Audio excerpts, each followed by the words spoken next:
I'm a startup founder. It's been 3 months since I've been able to hire the right software developer for my team. Skilled candidates are hard to find and the qualified ones are asking for a salary I cannot afford. So I called the friendly recruiters at Glints. They helped me to expand my sourcing pool through their fast regional network.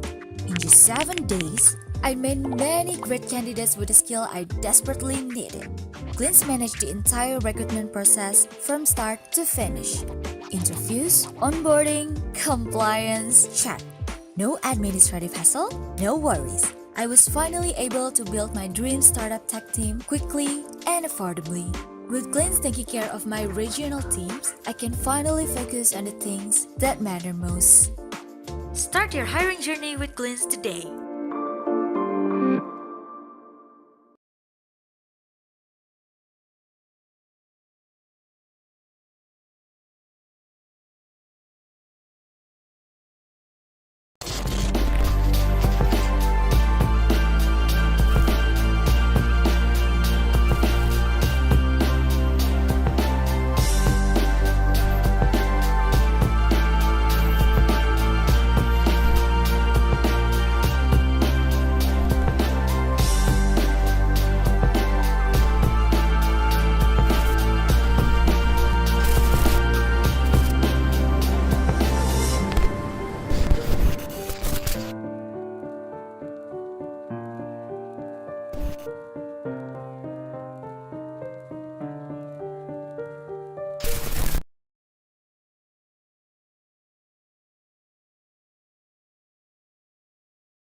I'm a startup founder.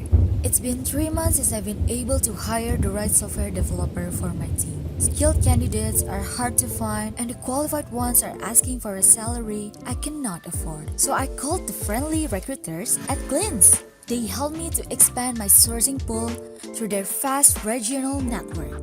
In just 7 days, I made many great candidates with the skill I desperately needed.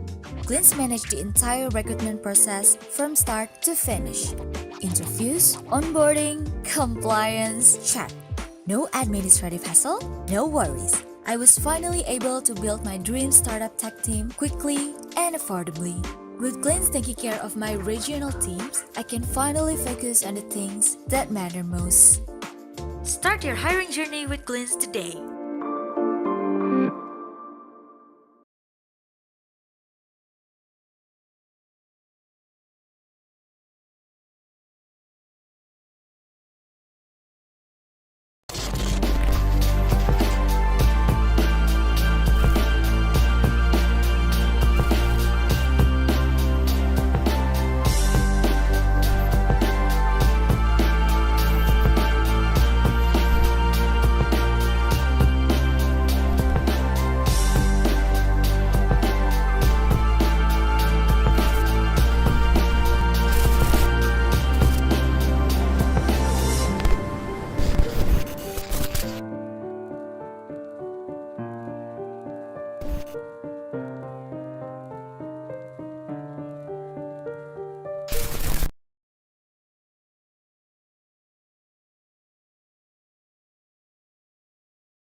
Hello world, we are back. Welcome to SIS from everywhere in the world and welcome to the Metaverse.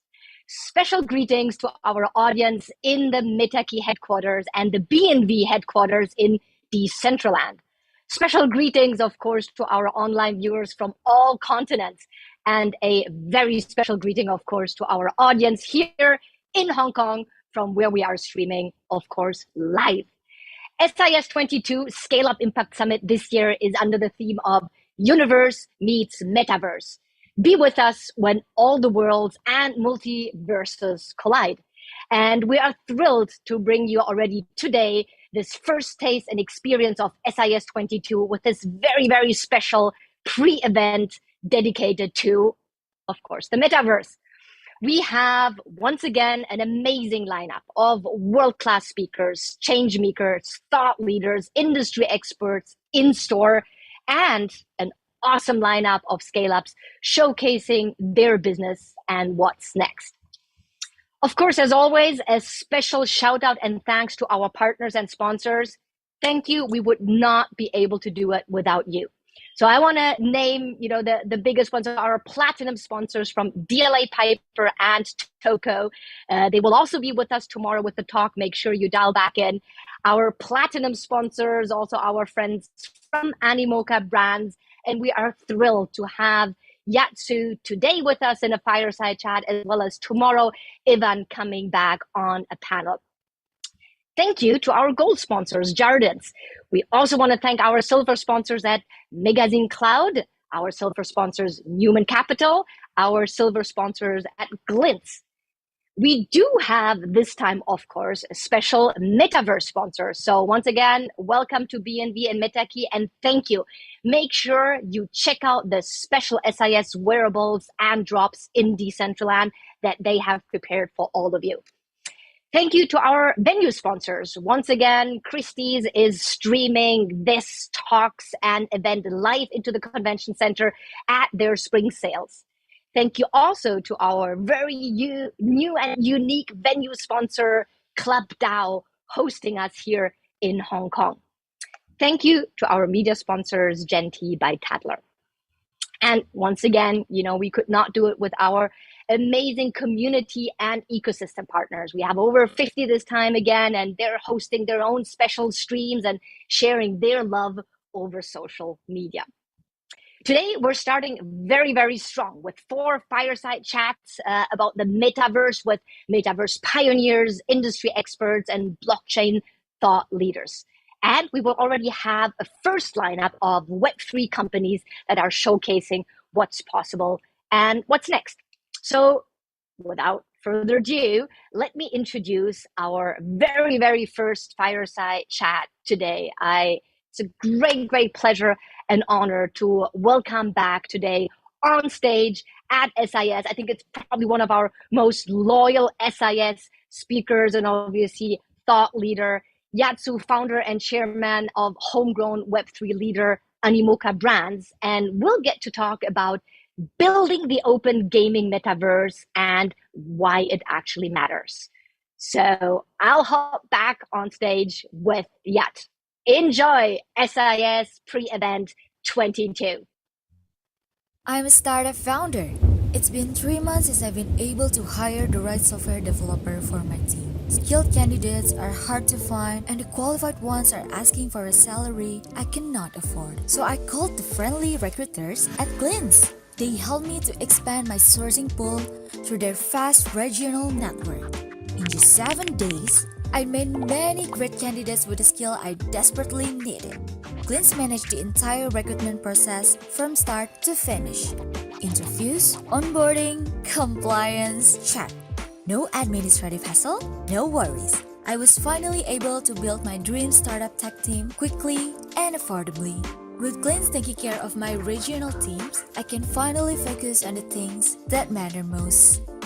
Start your hiring journey with Glints today.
I'm a startup founder.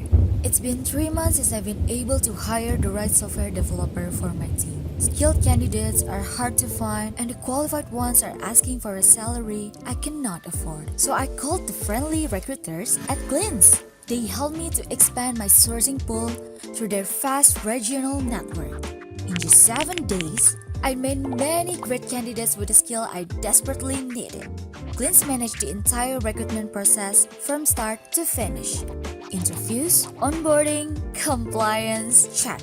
No administrative hassle, no worries. I was finally able to build my dream startup tech team quickly and affordably. With Glints taking care of my regional teams, I can finally focus on the things that matter most. Start your hiring journey with Glints today.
Great. I am thrilled now to welcome Yat Siu on stage, and welcome to SIS 22 live here from Hong Kong online and streaming in the metaverse.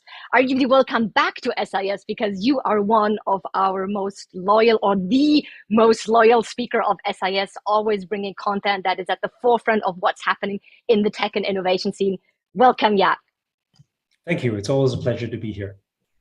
Great. You know, I always start my firesides with asking my guests to give a bold statement. So, 2 years ago, when I had you on a fireside as well, you mentioned that the gaming and entertainment industry will evolve from a multi billion-dollar industry to $1 trillion industry over the next decade. Now, arguably, that doesn't seem so much of a bold statement anymore, right? It's rather reality. So, what's next? So, what is your next bold statement? Well, I think the next bold statement that I guess we could say is that I believe that in the next 12 to 18 months, we're going to have, basically somewhere between 3 to 400 million people join the open metaverse, right?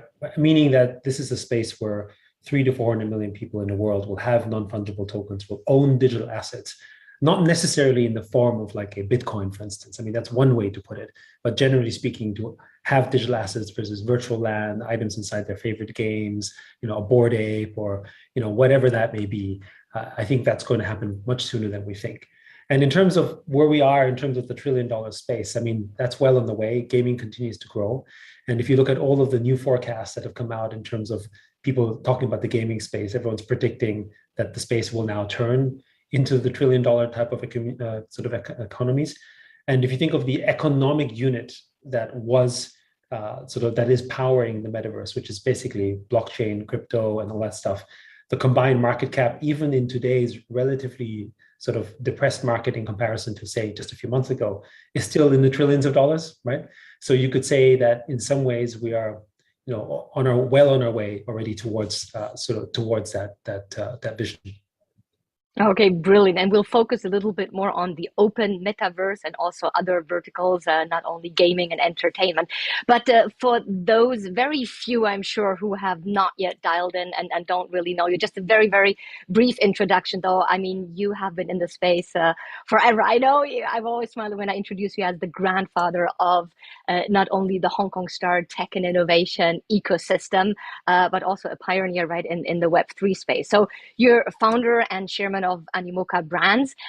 You began your career back in Germany with Atari before the turn of the year 2000, and even before then also moved to Hong Kong to establish Hong Kong's Cyber City and Free Nation, the first Asian free web page and email provider. You also founded Outblaze, a very successful award-winning pioneer of multilingual white label web services, and sold that very successfully, had a very successful exit under your belt to IBM in 2009.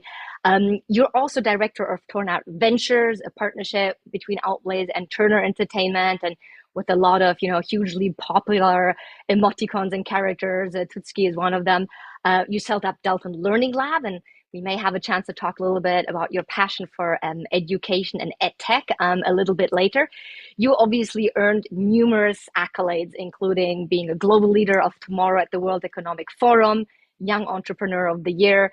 The list goes on. And for those who know you, you're also a music fan and musician. You are classically trained and also a member of the advisory board of BAFTA, the British Academy of Film and Television.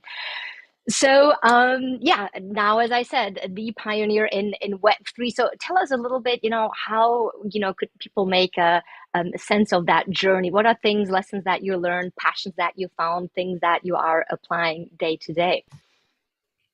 So when you think about sort of our journey for the metaverse today, I think it really started for me when I was a child, when I was first connected online through a pre-internet service called CompuServe. This was in the 80s, so definitely dating myself here. But I think the idea at the time, I grew up in Austria, in Vienna, to a family of musicians. That's why I have a musical background originally. And one of the things growing up in a place like Europe, Austria in particular, was one, there weren't that many Chinese or Asian people in Vienna to begin with. So it was definitely a little bit awkward, especially back in the 70s and 80s. Even though I speak German fluently, it's my mother tongue, clearly at the time, there was sort of a little bit of the looking a little bit from the outside in when you sort of have this sort of third culture kid type of experience. But the second thing that I think impacted me a lot outside of having access to CompuServe very early and connecting to people online, where people didn't care what you looked like or even how old you were. They just cared about sort of what you could contribute as a community. That sort of is what attracted me to the metaverse as a whole, or I guess back then, sort of pre-internet type service, where I could make friends with people entirely virtually that I would never have met in person, and yet feel perhaps just as connected, if not maybe even more connected than people I would meet physically, because there wasn't that same prejudice or bias that might have existed for a lot of people back then. But I think one thing that really wasn't apparent to me at how impactful it would be until much later in life was that living in Vienna, in the 70s and in the 80s, basically right during the time when the Iron Curtain was still active, there was still an Eastern and Western sort of a European border structure. My mom used to work in Berlin at the Komische Oper, so she was, at the literally the other side. So I would cross the border, and through Checkpoint Charlie, I would see basically sort of what that world was like as a child. And again, an anomaly, it's weird, it's historical, it's novel, right? But of course, it shaped my thinking, like much later in terms of, what communism actually is, what are the impacts of sort of this type of control, and today many people can't even fathom to witness this, because maybe the closest example of this might be to go to North Korea, right? But, and you won't, and very few people do, because it's also risky. So you don't get to experience what that kind of sort of ultra sort of totalitarian environment might look like, what it does to economies, what it does to opportunity, all that stuff. So that's definitely shaped our thinking in terms of, and my thinking in particular about how maybe the metaverse should be constructed, and made me really, if you think about it, growing up in Austria, or even basically with big impacts in the European region, which many might accuse us of sort of being very socialist. Really with a strong capitalist frame of mind, as in I'm a big believer in the power, the positive power of capitalism. But at the same time, because in the journey as I grew up and as I sort of traveled the world, having worked in the US, for instance, and lived in the US, I saw the extreme side of capitalism as well, what it can do, right? So while there was a force of good and opportunity, at the same time, it also created incredible inequity. And then I came to Hong Kong, and in Hong Kong, it's even a more dialed up version of capitalism, even more about the money and even more about sort of all these things that growing up in Austria was completely different, right? Like you grew up in Europe as well, right? And in Europe, we wouldn't talk about money, right? It was kind of something you have to sort of even if you made money, you just don't talk about it. It's kind of something rude, maybe it's a little dirty, right? You just don't talk about economics in that way. Right? And then you go to Hong Kong at the extreme side, and it's all about money. What car do you have? What do you wear? Who's wearing what? Where do you live? Right? Like all these conspicuous consumption was really at the extreme side coming to Hong Kong. So I've seen all stretches of that, and I think it's made me sort of get a perspective and also a hope that we can perhaps construct sort of the metaverse in a way that would have a more equitable form of capitalism. Right, this personal life experience has brought it to there. But all of this required me also to be building startups that have, some failed, some succeeded, or moderate success, shall we say? Early forms of the internet, like for instance, when we started Outplays in the late '90s, really, it was really, while it could be considered a pioneer in terms of, sort of outsourced email services and really cloud computing, if you think about it, it wasn't really hadn't had the capacity to sort of have as much impact as we have with Animoca, because frankly, I lacked experience, right? I was in my, sort of early 20s, and I was really swimming in a tide that was already moving. Like I knew it was happening, and so I wanted to build in this, but I didn't really have the capacity or the experience or the wisdom to try and help shape it in the right direction, because I didn't really know where it was going to go. I just knew that was a space where it was going to be. Whereas with Animoca today, I can take that same experience and sort of say, look, this feels exactly the same, but with one difference. Since I've seen this play out before, how would I do things differently? How would I engage in a manner that I think has more impact, is more meaningful for everyone involved, and perhaps a better outcome? Because when you think about what happened, open source was the one that sort of was supposed to, well, in some ways has succeeded, but open platforms and the open internet was actually supposed to be what would carry us into the future. And instead, with Web 2, we became closed, we became controlled, and we became existing in these environments that actually we became dependents on. And we live inside the rules of Apple and Facebook and all these companies that actually, really, if you think about it, define our future.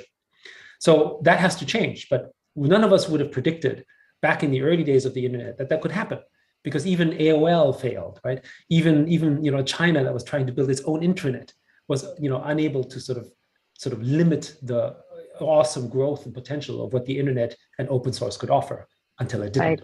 So these areas of, I guess, decades of previous experience helped shape me, but also think about strategies where maybe this shouldn't happen again, which is why, as Animoca, we have a unique strategy around both investing and building as a way to try to defend the space to become and stay truly open. Brilliant. Yeah, fantastic. I can clearly see, though, this red line as well. You're very humble, right? On, smelling something, being a pioneer, and then, being that mission and passion driven, right? Like believing in it. And I hope and guess also, all the success in the past gives the confidence to say, see, like I can feel there is something, there must be something moving. And you led very beautiful to actually the main topic of this talk, which is entitled Building the Open Gaming Metaverse and Why It Matters. So we're going to talk about why it matters, and you already alluded, why it actually really, really matters in a much broader context. But coming back to, the open gaming metaverse, right? So obviously nobody better than you and Animoca brands to have this discussion, because now with close to, I think, already over 300 portfolio companies, right? You're not only in the gaming industry, you moved way beyond just being a gaming company. So tell us about the beginnings of Animoca and why you believe that this mass adoption and or unleashing the power of blockchain technology, and more precisely, NFT and business models powered by tokenomics. Why would that be led by the gaming industry? So there's many reasons why the gaming industry is going to drive it, and we think so far that thesis is broadly proven true for the time being. The first one is that gaming is already today experienced by 3.2 billion people out of 4.6 billion people online, which means the vast majority of people who are online today play video games of some sort. So that's the first part. The second one is that most gamers today have a relationship with the virtual items they play inside a game of one of ownership. So they believe that they should own it, even if they don't, right? And it's not so much like a contract, but it's the same feeling that people have on our own natural rights. Like we have an expectation that we should own our property in the physical world. We have also an expectation that we are born equal and that we have liberty and freedom and all these things. These are considered natural rights. And natural rights are not just established because historically they might be considered God-given, but also because socially we accept them to be. Like if I have, for instance, a pencil and I say it's mine, I don't say, hey, show me your contract and prove to me that it's yours. I don't really know if it's yours actually. Did the king give you authority to say it's your pen? We just accept it, right? This is your cow. And I know everyone else in my network says it's your cow, therefore it's your cow, right? So these are natural rights that we already expect that are just intrinsic to our human nature. And that natural context exists in digital space, in video games. When I play a video game with a friend and I earn a skin or I buy a skin, everyone else in my social circle around me thinks I own it, even though technically on the terms of service, it doesn't. It's not like a player says, you think you own it? Actually, did you look at the terms of service? You don't actually own it. So, what are you talking about? I mean, maybe that's what one person out of a million might say, but the majority don't even think about it because it's natural to them. So digital property rights is already in this context, specifically in video games, already existing as that natural form that I ought to own it. So here's kind of the interesting sort of scenario though. Actually, none of us, for the most part, playing video games own any of our digital items. And therefore, we felt that targeting the digital property rights movement with blockchain to the video gaming industry was the most natural one, because we had literally trained over decades of years, the sort of thinking that you ought to own digital items. And of course, not all of them understand it, but most of them basically adopt from it because they're like, oh, wait, actually, I don't own my skin. Oh, wait, I don't own my items. I should own it, right? I should have some ownership of this because there's an emotional attachment to it. Because inside gaming, people already have a sense of digital status. And because of the design elements, we already see digital status in the form of Instagram, how many likes you have, how many followers you have. I mean, that's a crude form of status signal, right? That's why people pay money to try to get big followers on Instagram, even if they're fake, because from their perspective, that's supposed to signify a value. Oh, look, 1 million people are following me. I must be important, right? That's kind of one crude mechanism, or TikTok or whatever the other service is. But the one that is very natural to us, which is a digital equivalent, is video game items, skins, achievements, weapons, virtual land, right? That has existed for decades already and continues to grow as the space grows. So that's why we think gaming is the natural sort of outlet for that.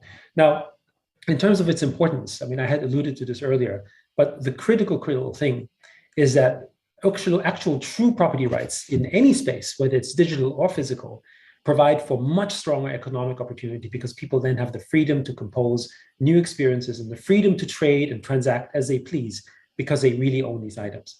And without blockchain, you have to rely on the truthfulness and on the, I guess, sort of good-naturedness, if you will, of the centralized platform to enable it. And unfortunately, as we have seen in history, not just in digital platforms, but really in all platforms, countries, nations, whatever you want to call it, anytime there's a central authority, there is eventually a time where abuse comes in, not because people are ill-willed intentionally, but because the incentive ends up driving the one who has control to do something that benefits them more than the interest of the majority.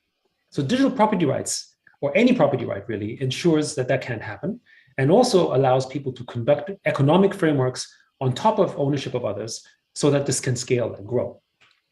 All the countries, if you think about it just from a net, and we think of video game economies and blockchain as like mini countries or mini nations, all countries that have strong property rights are the places that have good GDP, right? And the reason why is because if I own a piece of property, then I can, get a mortgage for 20 years because there's certainty around this. Bank can give you a service. And there can be from that people who develop sort of IKEA for renovation, or people who are basically creating sort of interior decorating businesses or bathroom tiles or whatever service that you can offer, because now you can invest in it. Any country in the world that has low to no property rights has very low GDP. In fact, in some cases, GDPs that are sort of close to the poverty level, like places in extreme, like North Korea, for instance, but even certain South American or African nations that don't have strong property rights because of wars, civil war, or crisis, meaning that the property that you thought you had isn't certain because it may be overthrown, and therefore whatever you thought you owned would anyway be null and void. So these places tend to have very low economic output.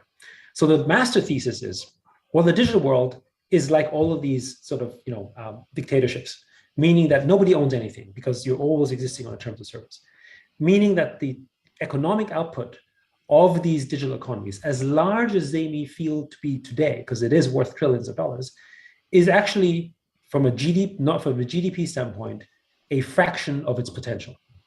So if you can take the example of what happens to any nation that went from no democratic and capitalist and property rights to one that did, the exponential growth it experienced is something like 50, 100, 200, 300x.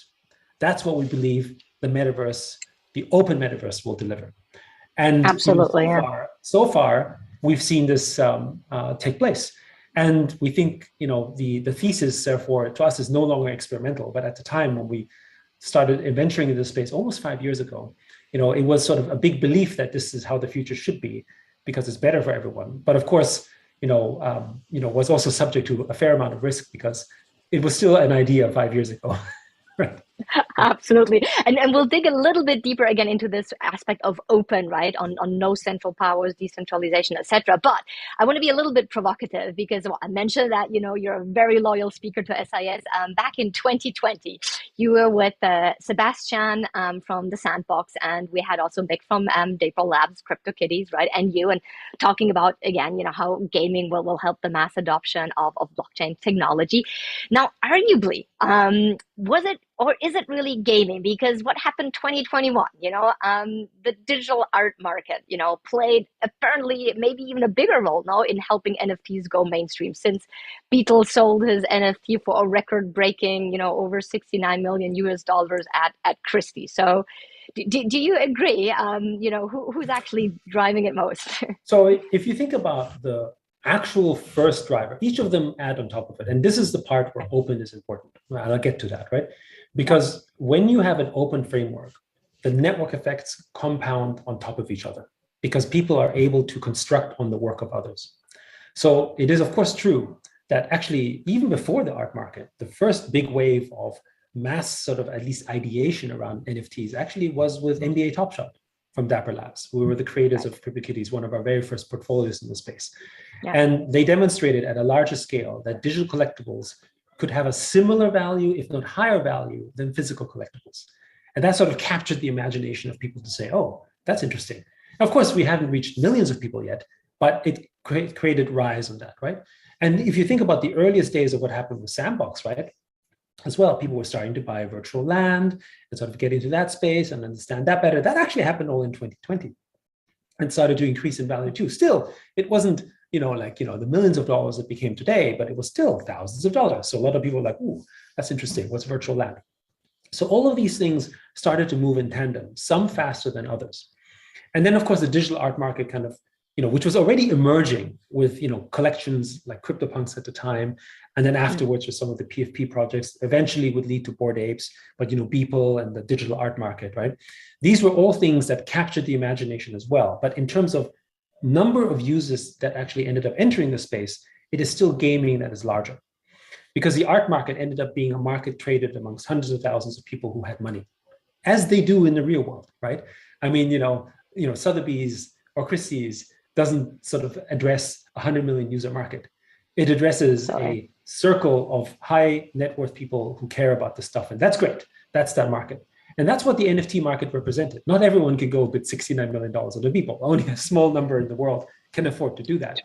But it certainly broadened mainstream in terms of attention.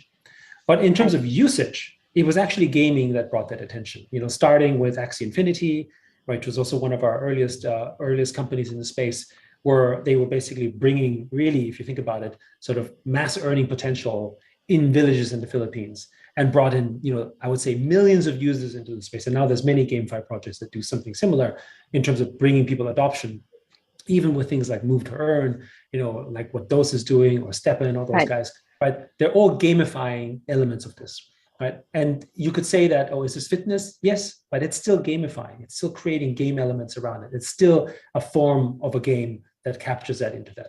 Even NBA Top Shot is a kind of a game element, if you think about it as well, right? In terms of the collecting, the experiences. And in some ways, when you take a look at what some of the NFT artists are doing, the way that they issue the art or the way you collect it, for instance, like what Pac did, for instance, with his cubes, actually, you could argue that is a kind of game as well. I mean, yes, you're collecting, but there's an effort, it evolves, it morphs, there's collectability, there's a mechanism where you may have to spend your artwork to get another artwork. So, the powerful thing around this is it all still is gamified. Everything around it is gamified. You could even argue that DeFi, as big as it started, I was going to say, absolutely. Right? And we had you on another panel about, financial, how actually fintech is evolving and getting more and more gamified. And arguably games now with this aspect of, being able to trade NFTs and tokens becomes, really speculative and people, manage part of their wealth. I thought actually that you're going to throw back to me like, the person or the fund who purchased the people, right? Metaverse, Metacoven and Tubadour. And so you came back in 2021 and having a fireside with Tubadour. That's right. And these were the guys who bought, I think, also the very first Formula One NFT car, That's right? That you they bought sold the most off. expensive car back then in 2019, which is a 111. Yeah, exactly. So even behind the scenes, arguably again, was driven by the gaming industry. And I fully agree on the gamification aspect. But you mentioned Axie Infinity. So Axie Infinity. So let's take that case study. So when you guys invested, you said you were an early investor, right? Was earn to play already a thing? I mean, what did you see? Did it totally explode your expectations? Tell us more. In 2019, while Axie Infinity was definitely one of the biggest blockchain games out there, we're talking about a few hundred players, right? We're not talking about any measure that anyone would say, "Oh, that's exciting" in a normal sense, right? But what we saw was a dedicated team that has begun its journey with CryptoKitties, understood the sort of real implications. And what's interesting here as well? None of them had big gaming experiences, because I think what was needed at that time was a sort of fresh approach that people still had to iterate and experiment on, and not come with a perspective of maybe almost held back by let's say, common structures that they may be familiar with, because it was a completely new space in a way. And we saw this trend, by the way, very similar with mobile games as well. If you think about some of the first big mobile games that emerged, they didn't come from the successful game studios. Actually, they came from small indie companies that nobody has heard of before, many of them that have failed tremendously before they achieved it. The story of Supercell was a story of almost dead, right? The story of Rovio was a story of almost dead, right? So they kept iterating and designing and experimenting until they hit something that worked, right? And they hadn't previously worked on the biggest hits in the industry per se, maybe had some experience, but it wasn't the same because the form factors were different, the utility was different, everything was different. Mm-hmm. Blockchain gaming was the same. So I think of course, now you have people coming in that have lots of gaming experience. I think that as the industry matures, it's necessary. But in the earliest days, you needed people with completely fresh perspectives, which is basically what the Axie Infinity team had. We invested and led the round in 2019, which of course was a long time ago. And the concept of now it's play and earn, but back then they called it play to earn, wasn't really well established at all, right? The main principle was that you could own your assets and you could monetize it and you could trade it, but play to earn really only became something around sort of mid to late 2020 with YGG coming into the scene and creating essentially the Uber for gaming NFTs, right? That's kind of what happened there, starting with Axie Infinity. But the beautiful thing is the open composability. Axie Infinity created a game that wasn't very big at the time, but had all the principles of ownership and a way to monetize it. YGG came in a completely separate construct and said, hey, I don't need to be a shareholder in SkyMavis, which is the company behind Axie Infinity, but I can actually simply buy Axies and rent them out in some model to other players where an investor can own them and then create yield from the time and work that someone in the Philippines was willing to play with. And with that was born YGG, which basically is the sort of guild gaming model, which has now emerged as a major business model in the crypto gaming space all over the place, with multiple competitors in the space, probably hundreds and hundreds of them today that are helping drive and shape that industry. Now, what's great is that this was an example of how ownership changed the paradigm of where people could grow the space. YGG ended up helping grow Axie Infinity without Axie Infinity ever building an office in the Philippines. right? They didn't open a marketing office. They didn't do a TV campaign.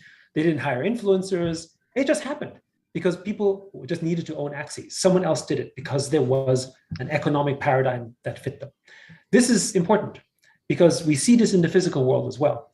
If you can give someone ownership, someone can create a new business on top of it if there is some opportunity to be made. Like if it wasn't for decentralized ownership of physical cars, we would not have Uber or Lyft. We would not have people building, car parks or gas stations or charging services or mechanics, right? And the same is true for almost every industry in the world, even small industries that we don't think of, like people who collect stamps or people who trade Pokemon cards. These are interesting, curious industries, and they have service layers on top of them, right? You have people who are offering valuation services for the Pokemon cards. You have people who are offering trading exchanges. You have people who are, offering to sort of encase them or put them in storage for you for some kind of value that they would generate. Whatever that is, these are third parties that don't have to go back to the creators of it, say, am I allowed to do it? All they need to do is talk to the owner of the asset and say, I have a valuable service. And this is true for everything. Like, for instance, a popular one that people like to compare is the wine industry, right? Obviously, there's a wine bottling industry that sells wine to people, but the industry around that sort of, wine is massive today, right? From auctions, from collectors, from traders, from valuation, from, storage facilities, right? I mean, that entire industry is in part responsible for growing the wine industry. So these third-party open composable constructs are adding value to all of the ownership of anyone who owns wine or anyone who owns cars or anyone who owns really anything in life, right? So this paradigm now added on top of the digital world is now what's supercharging this industry. So Axie Infinity will continue to expand because people will compose on top of it. Sandbox will continue to expand because people compose on top of it, creating network effects. And of course, Bored Ape is another famous example. Right. Now that's actually a super beautiful example because I remember you giving, again, years back, another talk, where you talked about content is king, but distribution is the queen. And, she wears the fucking pants. So she basically decides what's happening, right? And so if you take that limitation away, right, if you create that direct interaction between the creators and those who are using it, right? So no limit. And I think, not even being physically present, even in the Philippines, right, is just a very, very beautiful example on showing that. Now, driving that concept actually further, and you already alluded to it, right? It probably not only going to change the way that we work, the way that we live, maybe also the way that we govern nations, that we interact. So tell us a little bit, for you, and I think that's something also from purpose and mission-driven point of view, you're really looking to drive forward. Give us some other examples, and I'll follow on with the question afterwards, which is, in these fully decentralized world, is it really going to work? Are businesses still going to make money? Are nations being able to be governed, or will it be the total no man's land? So first, we talk about sort of the construct of what makes the metaverse function the way that it does, right? And like in the physical world, natural resources and sort of the management and the ownership and the handling of these scarce resources drives value in the physical world, right? If you have oil or access to oil, then you have some value because you need that resource to power the physical world, whether it's cars or airplanes or transport, logistics, all the things that matter. In the digital world, that construct is data. Now, that data can be used in many different ways. It can be constructed in 1,000 different ways to create value. But either way, data is the natural resource of the metaverse. We exist on this. It's important. Without it, there is no metaverse as we see it, whether it's closed or open. Okay.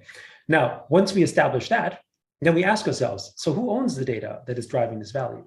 And in a closed metaverse, all the data is owned by the platform, whether it's Facebook, whether it's EA, whether it's Microsoft, you name tech giant company worth $1 trillion, they own all your data, right? And they manage and harvest the data for free from us because the work that we create and with the efforts that we put into it ultimately are not our fruits of our own labor. We labor on someone else's platform and we give them all that value because we don't know that it's valuable. That's the issue, right? So data is that powerful construct. Now, here's what else is interesting. The data happens to come from us. That's the other thing. It used to be that you needed access to the natural resource. Like if you don't own land in the days of old, then I wasn't able to farm, or I wasn't able to grow animals, or I wasn't able to dig something of value. And therefore I didn't have opportunity. So I had to find a way to work there or something. But in the sort of metaverse, we are all creators of our own data. Now that data can be translated in many ways. It could be information, it could be art, it could be music, it could be playing game time, whatever that is, it's still our time and data.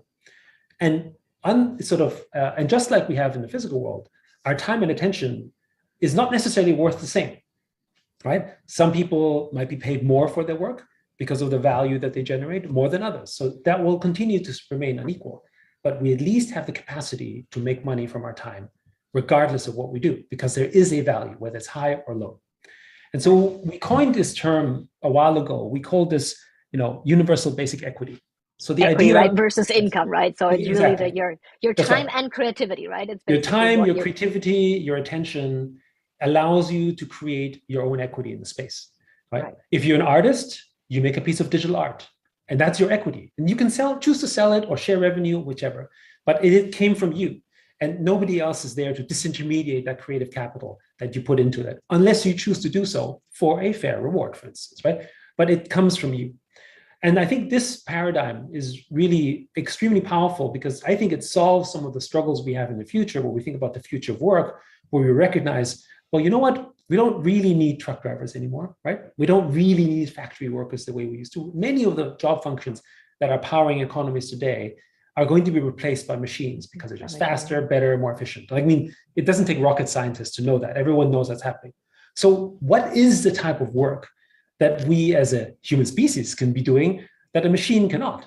And that is typically something that is human to us, which is creativity, empathy, all these things that matter to us as people, because we have the capacity to feel, to love, to care in a way that a machine cannot. But of course, in the past, when resources were scarce in the physical world, the human value wasn't the same. Even though as a human, we might have more creative capacity than any other species in the world, we actually couldn't value that in a time when physical resources were scarce. Like if you have to hunt for food, then you don't have time to be creative, right? You don't have the luxury to be thinking. But what's really interesting is that in all societies, when they had the basic needs met, this is all the way to the Stone Age, but also in things like, the kings and queens and culture, Renaissance, or, turn of the century, liberalism, all these eras. Anytime a society ended up having, or Tang Dynasty China, whatever, anytime a society was had most of its basic needs met, then what would they do? They would do creative stuff. That's why you have paintings, music, cave paintings, drawings, all these things. And if you think of it from an entirely logical perspective, why do we as a human species spend time creating these whimsical, creative, nonsense things that actually, don't have any? I mean, making music doesn't give me doesn't necessarily make more food in old days. Right? In fact, actually, many of the musicians starve for the most part, right? Exactly. But still, we're driven towards that when we feel like we have the luxury of doing it, because I feel that is something that as a human nature, we generally want to and strive to. We just couldn't, because societally, economically, we didn't have that opportunity.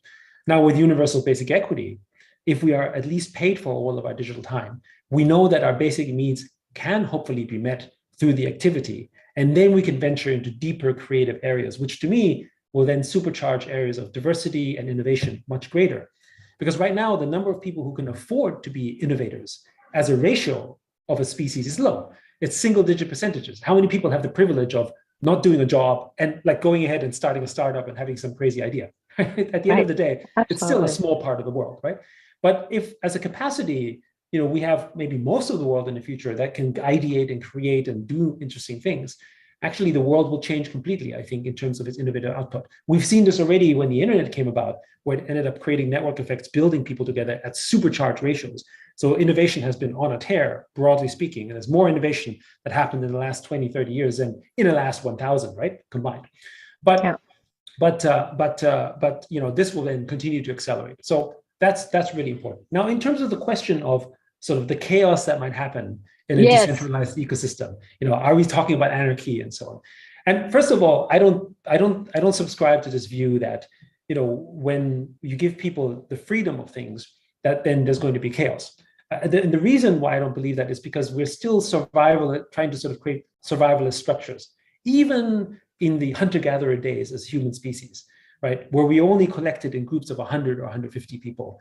You could argue we were very decentralized because there was no written word, there was no documentation, and yet we still survived as a species and grew from that into something larger because we knew that, we had to respect the ownership. There was an element of sort of natural rights that we sort of agreed, this is your cow, I won't take your cow. Because what happens is if I take your cow against the wills of others, then the entire collective will say, wait, that's bad for our community. So I'm going to have to get rid of the aggressor, right?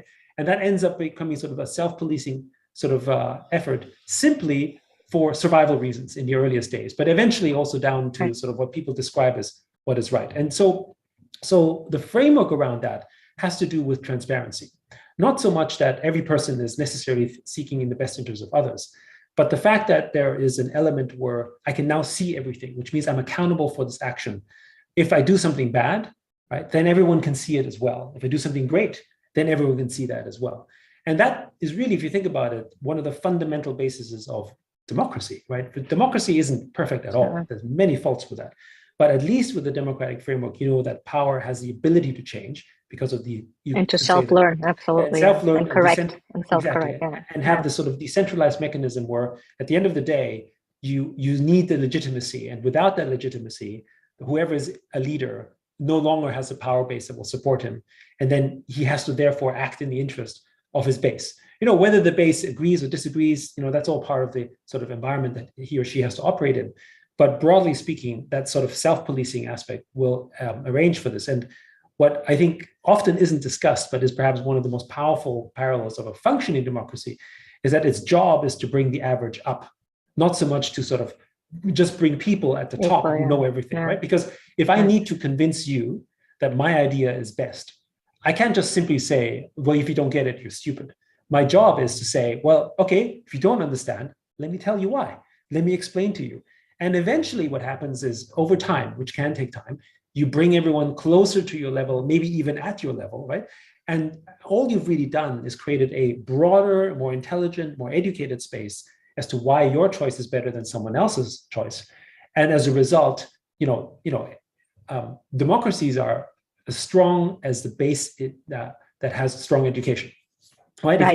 If most people are not educated in a democracy, it won't be a functioning democracy. It just can't function. So the job of that is to bring everyone up. And that's part of why democracy, education, and property rights and capitalism all tie together. Because because if you don't have a capitalist framework, then you also don't have the incentive structure for people to strive towards towards better.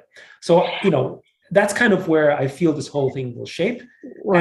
It's part of a journey, but obviously, it's not perfect, but we're all learning.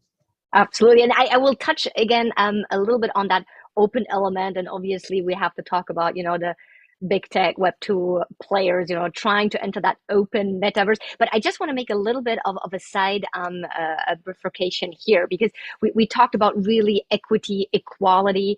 And I think it's interesting because obviously one of the really things that you probably have to deal with, or you get as kind of like criticism is it really that equal, right?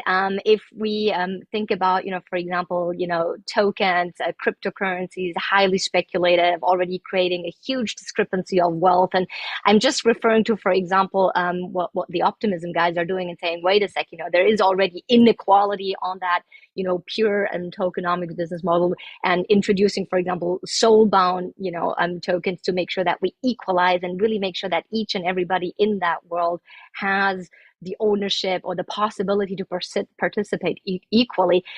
What do you say? I mean, is it already, well, we're all kind of like really blurring ourselves. It's not that decentralized. You have a few that are, owning the economic power on shifting and arguably centralizing and owning this decentralized world. When I think back to when I was sort of growing up in Austria as Chinese immigrants, one of the biggest sort of, I guess, and this is probably not true just for me, but for many immigrants, particularly I think of Chinese nationality, was we always looked to the US as sort of that place of hope and opportunity, right? It was like the place you should go to because there was, a chance. There was this idea that, we had sort of, equality, so to speak, or that we had sort of, equal opportunity more specifically, and that we could sort of rise as long as we worked hard in that environment. So it was the American dream, right? When I actually went to the US, it was nothing like that. Right? This was like, I arrived there in the very early 90s, I think it was 91 or 90 or something, I forget. And it was the height of the US recession. I was actually in Massachusetts in a place called Worcester, and it was dire. It was really bad. And having grown up in Austria, and of course, you grew up in Germany, so I grew up to David Hasselhoff, right? With Yes. Knight Rider and Baywatch, right? And leather jackets. And Yes. I was just like, and we're looking for freedom. Yes, absolutely. That's right. And all the girls that were sort of wearing bikinis, I'm like, hey, this is America. What's going on there? And here I am in very wet and rainy Massachusetts, arguably weather worse than London at the time. So none of this was what I expected. Right. And then later on, as I worked there, because it was so hyper-capitalist, I could, everyone was so obsessed about sort of, conspicuous consumption and social identifiers in terms of value, right? Everyone's like, sort of, indirectly or directly trying to demonstrate that they're sort of, arguably doing better than you or having a higher rank than you because they own something or whatever. And that definitely creates a very hyper sense of inequity because you're like, well, I don't have this, what does that mean, right? So I think the world functions in terms of these unequal structures because we're trying to strive towards it. But it's not to say that everyone is equal. Like, I don't think that works either because that's kind of almost so sort of communist, right?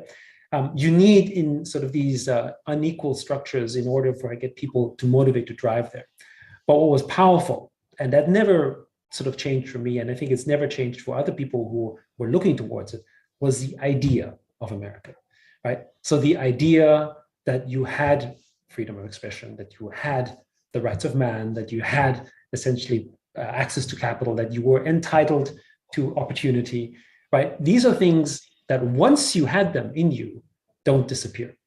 So that means that even one could argue that the US has also unequal structures all over the place, monopolies and stuff that don't function so much. People continue to resist and fight it. People are building new businesses. People are thinking about it. People are talking openly about it because they feel that they have a right to do so. And because people can grow in the space. I mean, if you look at the entrepreneurial culture in the US, like Silicon Valley, for instance, still, second to none in terms of its innovative output, in terms of the opportunity it generates, in terms of everything, right? Still, it is the envy of the world when it comes to sort of the innovative output in the world, right? Absolutely. Yes. And sorry, I'll let you finish your sentence, but I really want to dig in then into, big tech that came out of Silicon Valley and, Yes, talking about how are they going to be successful in Web3? And it comes back to the open metaverse versus the closed. I mean, everybody was laughing when, the news came out that Meta and Mark Zuckerberg are going to charge 47.5% of commission. I know. Of it's like, thank you, Mark, for making our point. But I think, just to conclude this part around that is that, the idea of owning your digital property, for having rights, digital rights that are really yours, for being able to be in an open, decentralized fashion where opportunity was at least equal and where there was a framework for a new equitable base that could be built out, is one that also is something you can't remove, right? So like the idea of democracy really has infected people to say, for all the good or the bad reasons, it won't go away because you think of, I'm entitled to my vote. I'm entitled to my freedom. Why should I not have that, right? For instance, right? And in Web3, it's the same. I'm entitled to my digital property right. I'm entitled to have real ownership and I have the freedom to monetize it regardless of the value and everything that comes with it. So this idea won't go away. And that idea is what's keeping the ecosystem in check, to keep it honest. Because just like if someone end up coming to America and saying, okay, well, you know what, screw all of this, I'm going to go and run sort of a dictatorship because I know better than all of you, there will be mass rejection, regardless of the fact that some people might think it's a good idea. It won't be allowed because there's enough of people in the space who want to defend that, regardless of their income, regardless of sort of where they sit in society. And with Web3, I think it's evolving very much in the same way. Now, there are, of course, structures in the world in Web3 that are more centralized than others. In fact, many of the projects that are moving towards decentralization are arguably centralized today. And that's just a fact of sort of the construction of how early we are in. Right. But if we accept that people want decentralization, which is what we believe in, and that they want this to happen, then these entities, whether it's layer 1, layer 2, metaverses, whatever you want to call it, don't end up going towards the decentralized path in a manner that is acceptable, then they will be rejected too. Right? Meaning that, if we as Sandbox decided, forget all about this decentralization, we're going to run everything like a king and we're going to decide everything in the future, people will leave. People will say, this is not what I signed up for, and I will go to some other place. And this is the point about opportunity, that will actually give me what I wanted. Because in the metaverse, I can immigrate from place to place without a cost, which means that we or anyone else in the space has to act in the interest of the consumer and the owner or the citizen, whatever you want to call it, in order to keep you. Now, the reason why, particularly in what was formerly Eastern Europe, for instance, they were able to maintain their populations despite the very poor conditions that many of them existed in, is because you had border controls. You can restrict people from travel. I can't leave. And even today, if I don't have a visa, I can't travel to this country, I can't have these opportunities. And that's basically where it's different, right? In Web3, I can move anywhere. So if I'm a bad actor, I can simply move and take all my assets and move somewhere else because it's open. Right now, in a closed metaverse, I can't do that. If I wanted to leave Roblox and move to another game, I have to give up everything I've spent all my years building. So my switching cost is very high. But in Web3, it's not high at all. So I feel like this basically creates a sort of a balance, as you would say, in the ecosystem where we are incentivized to provide sort of the services that our customers really want, right? And which we think is, gearing towards decentralization, because then it's open. And if it's open, it's more valuable, because only with an open network can you actually construct new and added network effects in compound manners, right? If everything's permissioned, then every time someone adds something, I have to say, can I do it? Yes. Can I do it? Yes. Can I do it? It can't scale, right? It's at the end, there's always a gatekeeper that's preventing you from scaling because it's centralized. But if it's decentralized, it can literally just sort of explode, as we have seen. Absolutely. And unfortunately, we're getting to the end of our talk. And there is a brilliant question actually also from the audience about exactly that holy grail of interoperability. And I think that's another full-fledged fireside that we can have. Maybe can I throw just some super simple question also from the audience? I think everybody is interested in what's next with Animoca, and are we heading towards an IPO or not? So for Animoca brands, I think right now, going back to being a publicly listed company is definitely in the cards. But we have to take many things into account, right? One of them is readiness, right? Especially because we continue to grow extremely fast. We've been very sort of active in things like ApeCoin and the Bored Apes community. We're working closely with them, for instance, which we think has been quite an incredible sort of thing for us to work on from an opportunity standpoint. But we have Phantom Galaxies that just completed a $20 million sort of private sale of their planets. And then, of course, a public sale that's happening or soon as well. So there's many things that are happening, and Sandbox continues to grow as well. So all these things are growing so quickly that I think the timing for us to be public needs to be managed. But also the markets itself, frankly speaking, aren't probably the best markets for the time being. So it makes sense for us to sort of focus on continuing to grow. Now, where are we focusing our time outside of continuing to invest in growing the sort of Web3 metaverse space? Is we are really focusing a lot of our efforts now also on education. So we feel that education is one of the big fields that are somewhat underserved. And one thing that we see that Web3 and tokenization really unlocks is these unequal structures. Like artists are an example of unequal structures, people who create incredible value, if you think about it, even if it's just creatively or emotionally to the owners of this art. But where does that value flow? It typically flows through the middlemen and the generations of owners without really going back to the artist. And that's changed with Web3, for instance, or gaming time as well. Gamers who spend all this time playing games, really every time they play a game, they're adding to the network effect of the game. They make it more valuable. How much do they get paid? Nothing, right? They're supposed to just have fun. That should be payment enough. But one way to say it's fun, another way to say is, wait, if I'm playing a game for 4 hours a day, is that just fun, or am I actually working, right? So these are things where, these paradigms where tokenization has really sort of changed. One of the biggest group of creator classes we think are teachers. Teachers make up, the most content, certainly for our children, right? Yeah. They also have perhaps one of the most important roles in society. If you think about our children, where do they spend most of their living hours in the day? Tends to be in school, right? So the content that our teachers create are actually very formative and very valuable. And even as we as parents obviously augment and support, we are actually certainly from a Monday to Friday standpoint, probably the lesser ratio of the time they spend in school. So very important, right? But then from an income standpoint, teachers are actually in the very lower side of payment, to the point where sometimes it's very, very unequal. So again, we think of this as an arbitrage scenario where actually these creators ought to be rewarded better. That's number one, right? And then two, actually, as a segment, it's important for society that teachers get paid a better wage, because the quality of their content is determining the future of our children.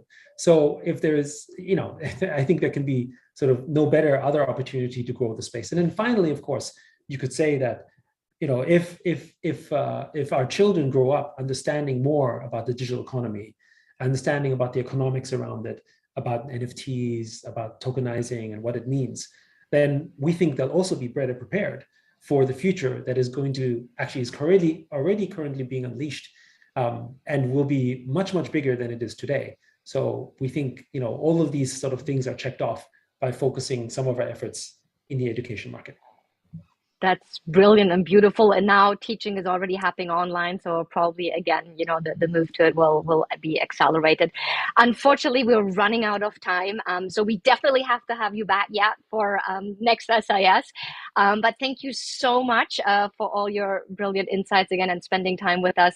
Thank you, Yat, co-founder and chairman of Animoca Brands. It was a huge pleasure again. Thank you so much.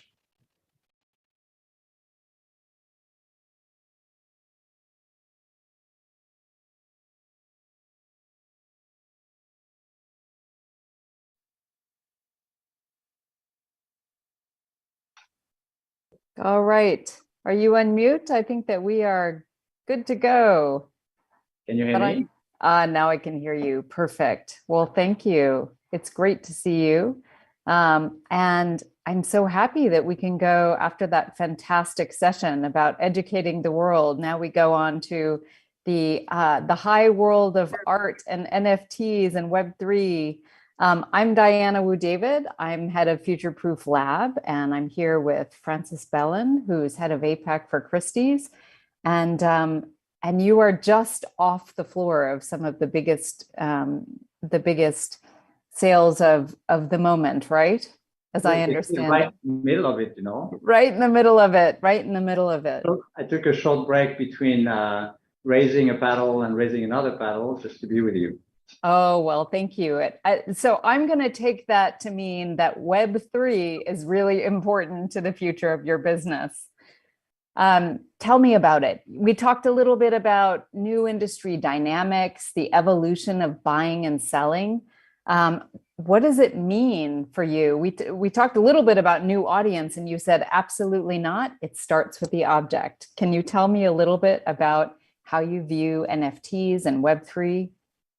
Yeah, it's quite interesting to be here and actually reflect on. I mean, Christie's obviously did not invent the blockchain, did not invent NFT, but I think we played a small role in propulsing NFTs in the front line of in the headline of a lot of newspapers globally. And it was just a year ago.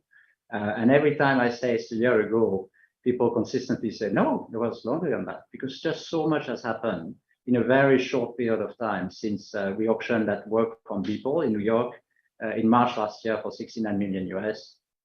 And we've continued to include NFTs in our sales, not only in New York, in London, but also in Asia, where we're the first one to sell art NFTs in September last year. And I think it's just the world that is evolving so fast and so quickly. I'm sure we're going to be able to drill a little bit on some of the implications that this might have. But I think the main thing I want to say is I see NFTs in our world of art. I was just listening to Yat and saying it's a way for artists to get a little bit more of the value chain that's being handled in the art world. But I do see first and foremost NFTs as the revolution that brings digital art finally into the commercial world. We've seen digital art for decades, maybe in the 70s, the 80s. We've seen people creating with digital means, but never really being able to, transact these objects because of any file. You just copy and paste it on the desktop, and it's very hard to prove ownership or unicity of the number of edition, track provenance. And this is all the things that the blockchain technology is bringing with NFTs, which I think is finally bringing as a medium to create art. It's bringing digital art into the overall world of the commercial world of the objects that we sell. So I think it's a very exciting moment. So how do you figure out what kind of things you will include in your portfolio? I mean, you talked about 21st century art, digital art. How do you start and say, okay, there's a gazillion NFTs out there. It's so difficult to figure out what's quality. So how do you go about that? Right. So I don't know how many objects you have listed on OpenSeas, and we, for example, less than you. Yeah. I hope. They have a lot. They have a lot, but we include in ourselves a few, and what we do with NFT, we don't look at it as the NFT as something completely separate from what we've been doing in the past. We look at it as a continuation of an extension of the art world, and specifically as an extension of the 21st century art. So we like to include them in our 21st century sales, just for the reason, as I was mentioning before, that we think digital art is just part of the 21st century. And digital art, deserves to be along any other artist which is using more traditional medium like oil on canvas or on medium on paper. So we don't see this as a rupture or a complete revolution. We see it as a continuation. What we do when we select objects is what we do with any object that we put in our sales. For any of the 80 categories that we transact at Christie's, and we transact classic art with antiquities or Renaissance as much as we have contemporary artists. We always look for the best, the rarest, and we look for objects that we believe are worth collecting for our clients, collectors, and they're worth collecting because they are defining something. They're relevant, they are important, and they are objects that we believe will stay in time as having defined something, have initiated a current, having influenced other generations of artists, and have invented a world that didn't exist before. Think of the masters like Van Gogh or Monet. Think of Leonardo da Vinci or the main artists of the Renaissance. They have defined something. They have defined an aesthetic. They have defined techniques. They have defined certain ways to express through art certain things. So this is what we always look at with objects, and I think it's exactly the same when we look at art, NFTs, and digital art.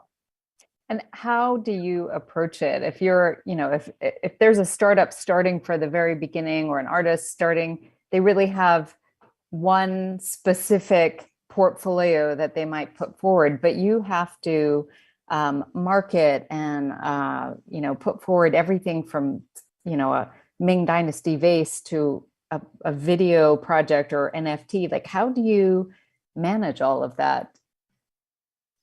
How do I manage personally? Well, no, I'm a. It just says, how does Christie's kind of go forward and say, okay, finding the object, finding then the audience. I mean, one of the interesting conversations that we had was whether or not you're pursuing an audience, and you said no, absolutely not. Like, we start with the object, but then from there, how do you then tell the story and find the audience for that kind of art? And how you must have people who are crossover. So how do you sort of think about bringing people into a room like you have to do maybe today, one of whom is interested in 18th century and the other who is really interested as to whether or not you have another Beeple on offer, and how that's going to go, how that auction might go. So what you say is absolutely right, Diana. We are very object centric. We are very focused on what are the works, what are the paintings, what are the objects that we think are relevant, are important, are rare, are sought after. But more importantly, I really will have a chance to excite because we truly believe in them. And this is 80% of our job, is actually being able to source and to approach the sellers for these objects. And it starts with the object.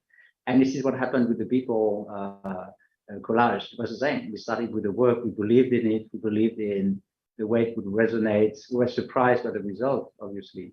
And this is what we've done with Bored Apes when we saw them in September last year in Hong Kong, where they were still actually quite new in the field, with the CryptoPunks that we sold in New York in May the first time. We sold some in Hong Kong as well. We have a Clone X and Murakami collaboration coming up for ourselves on the 26th, just 2 days from now. And we start with the object, and we start with the importance of the object. And interesting enough, I believe in the platform that Christie offers, in the marketing machine that we have, and that we use to promote everything we have in our sales, the global reach that we have, also a team of specialists who do really an amazing job in explaining to collectors what are the objects that we present and why we believe that they are important and relevant. And then we let the magic of the live auctions and online auction just work, and the auctioneer just on the rostrum with a gavel, just capturing the interest that has been crystallizing through the promotion time. So it's really, you're right, it really starts with the object at the core. And so now you have arguably decentralization of taste making. I saw some research today that said that the most important thing in any NFT project is to build a community. I'm not saying that's right or wrong, and then go on to more of the fundamentals. But people are starting with the idea that here's something that's going to be important. They're starting with your part of the ecosystem. So how do you ensure that you still have a place in that? Or what is your place in that? That's a tough question that you're asking. But first, I think we always have a place in the classic, modern, and contemporary art that we've been selling, because these ones, it's still quite hard to actually attach an NFT to it. And I think it's still the 7+ billion that we transacted last year. NFTs were 150 million, which is a category that started from zero. So it's a fairly substantial amount from, just to achieve this within 1 year. But look, I think I fundamentally believe in the value that our specialists bring to the audience in test making, in being able to explain, put in perspective, reference influences, create a dialogue between artists, between concepts, and I think this is at the core of what we do, on top, of course, of explaining, cataloging the objects, checking the authenticity, and so on, which are a lot of elements of the value chain of our business model, where decentralization is going to do probably a better job than what we've historically been doing, but was very manual and quite time consuming. So that's what I believe will continue to be, our role in this space. I also think that, we all learning, obviously. We all, when Web 2 just came around, we all had to learn, and we all learned this fantastic opportunity with technology going. I think what's important for me as a senior person at Christie is to make sure that we fully embrace the change, that we look at what's happening in the space, that we are an engine to promote the change, and to, see how technology can impact the way we work and serve our clients. So, do I have a full answer to your question? Obviously not. Do I believe we have, a place in the space in the future? Yes. Is it for granted? No. It will mean that we have also to, understand what's going on, what the implications are, so we can fully play our role. We are not mass transactors. We have a handful of clients globally, a handful of objects. We think of Christie's as, selling very high ticket item, and that's true. We sell 50,000, 60,000 objects a year. That's not a lot for largest art transactor in the world. So we are very much focused on the top end. This is what we've always been doing for 250 years. This is what we continue to do. Does it mean we continue to do it in the same way with the same categories? Well, obviously not, because technology is here to offer new opportunities, and other NFTs proves that the mix of categories that we offer is changing over time. And it's not the first time. Christie's 30 years ago was about 70% was selling what we call ground furniture. Think of our grandparents, great-grandparents that had so much of the value of that collecting in furniture, in stamps, maybe in coins. These categories have, I wouldn't say disappeared, but they have, the interest has, unfortunately for some of them, has decreased quite substantially. So the mix of the categories that are being transacted is evolving, and then it is just coming on top of the back with a big bang for a few months now. And do you see then, you're saying that maybe the categories of what you sell is changing. Do you see how you sell changing as well? I mean, we can go so far as to talk about in the metaverse.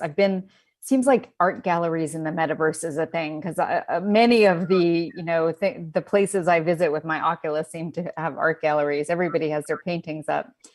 Do you see the way that you're selling changing because of the blockchain Web3 metaverse? It will, for sure. But not so much right now. Well, it already has, not so much with the metaverse, because the metaverse is still also trying to find its own feet. We all talk about it, and it was great to see Yat and my wife Diana speaking together in Decentralization. It was broadcasted, but I think we are watching the space as well. We have the way we promote. We do essentially three things. We put together sales that we curate, and we select the objects that we think are relevant. We then promote these objects through a range of medium.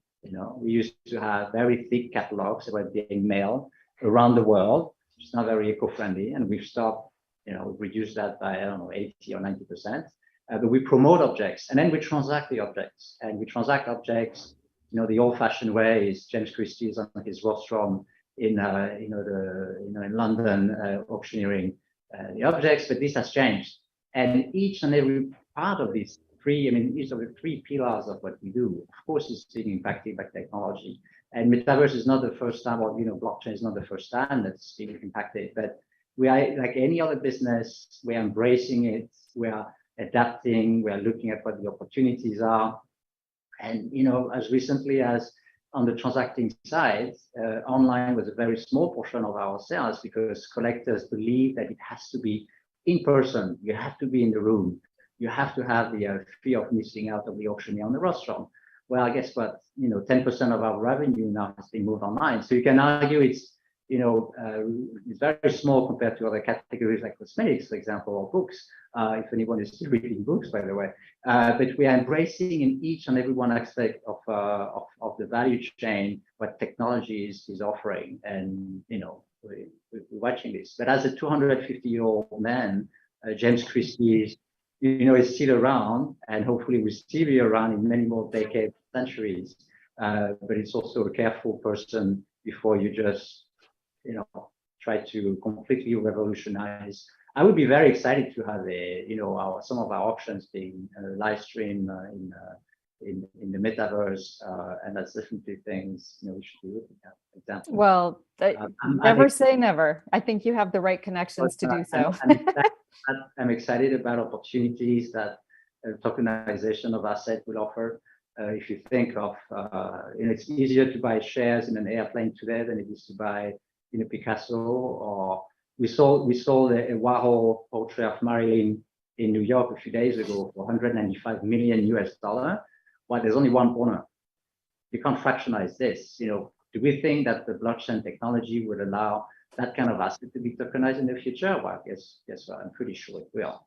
How, when, who's going to be first, and how this operates? There's also a lot of regulations that is being involved here on how you would trade these tokens. So it's not like everything is mapped out, but is this likely to happen? My guess is yes, very likely. So just two examples: Metaverse on how we engage with clients through the auction process, or tokenization as the way you package the ownership of art, or works of art. It's just these two to mention, which I think there's a lot of moving parts, but a lot of excitement that comes with it.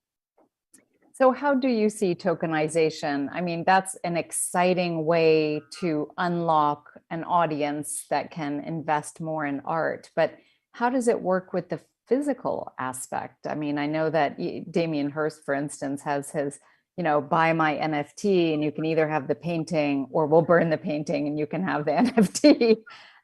When somebody says, like the Constitution DAO, okay, we'll band together and buy the Constitution. How do you see that evolving? Because that's something that, we always thought we would get a physical object. Do you see art changing in that way? Do you see artists thinking about, okay, actually, this is how I'm going to deal with tokenization? I think it's there's so many permutations of these smart contracts. It's infinite in its possibilities. So the technology is here, and the possibilities it offers, along the way we'll figure them out. If I were to guess so definitely the DAO type of ownership structure is possibly something that will emerge. I think of, and I very often refer to the largest art collections actually not in private hands, they are in institutions. So there's a massive amount of money being on the balance sheet of institutions around the world. What does that mean? Think about the Met, think about the Louvre, think about the Hermitage in St. Petersburg. Is there a way to create some sort of liquidity so that today you have patrons actually giving you money to pay for the operating cost of the museum, and it's very expensive. So there's so many things you could do there.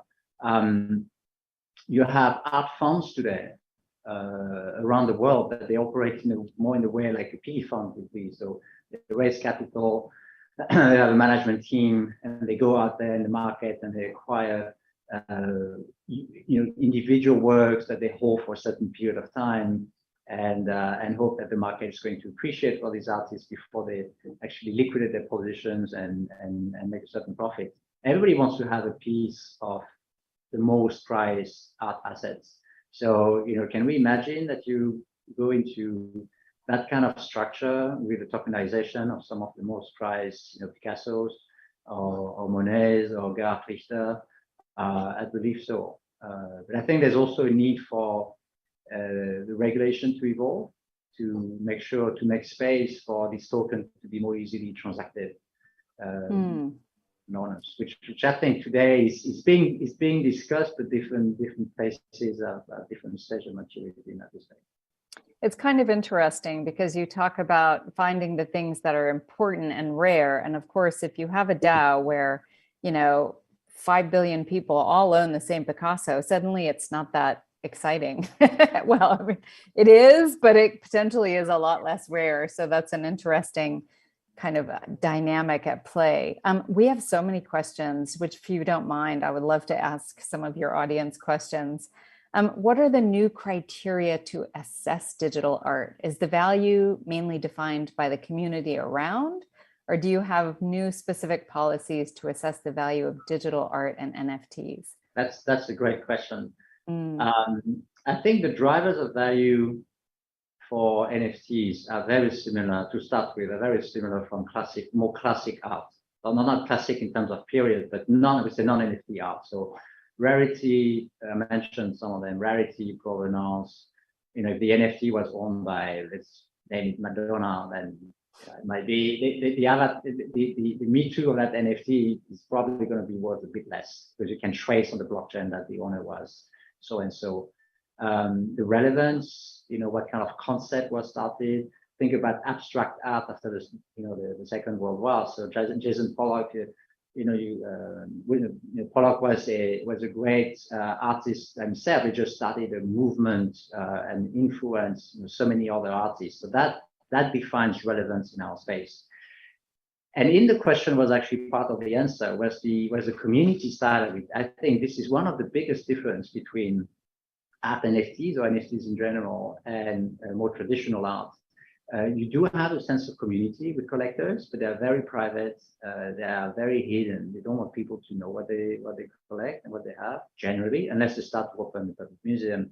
And that ability with the smart contracts attached to digital objects to actually enhance and create additional layers beyond the object itself, I think is absolutely fascinating. And to create this, I think one of the best examples obviously is the Bored Ape Club, where you just start with what people thought would be a Me Too or the CryptoPunks, but actually no, you own the IP, you get coins because you own one of the 10,000 avatars, and with the coins you actually buy land in the decentralization, and you start to create an infinite, depth of layers of utility that is attached to the ownership of the object. So, and I think this is quite unique, and this is not something that was existing or was specifically a driver of value for the more traditional art. Well, we talked a little bit about galleries, and that there is that sense that, as a gallery, and to a certain extent in the secondary market, you think about placing an object with the right kind of buyer, and the sort of path that art might go through, be the buyer an institution. Of course, if you're featured in the Met or MoMA or one of the larger museums, that can transform the value of your other art, the sort of story. Do you see that still happening in the Web3 world? Do you see people like Bored Ape Yacht Club, et cetera, becoming the new galleries? Them or others, I think we still, even in the digital world, we live in the world of, influencers take different roles, they have different dynamic, but they still exist. So, a gallery is nothing else than a platform that historically has been supporting an artist, guiding an artist in his creation. Well, the essence of the creation is still the artist himself or herself. Guiding them and basically being a platform to promote them and bring them to an audience.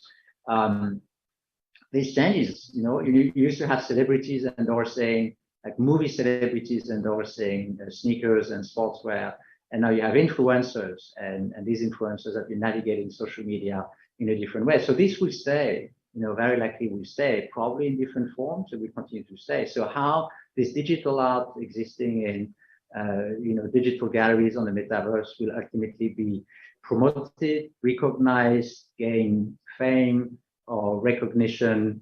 It's the same old mechanics of tipping points, and with some accelerators around it being these influencers of various forms. And another question from the audience: how do you see the profile of art buyers and art lovers evolving with the introduction of NFTs? I think there's two sides to the question, because I think the profile of buyers is also driven by the essence of the objects. On the profile of the buyers, I think it has, of course, opened given access to a new generation of collectors, with at the back of it, of course, the money that was created with cryptocurrencies, and that has brought into the core.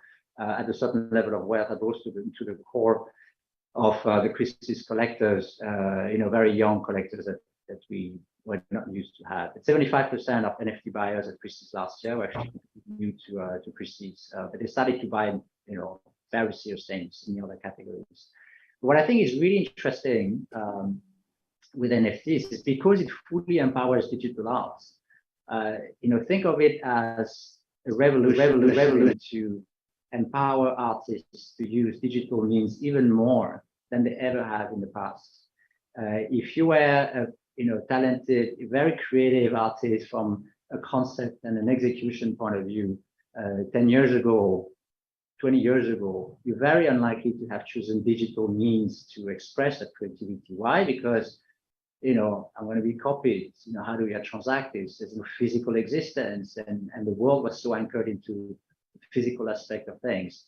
Think about the blockchain and NFTs fully empowering the digital creation beyond the 2D art. You get 3D art, you get different mixes of software programs and visual image built into physical objects. That's Human One from People that we saw last year in November in New York, for example.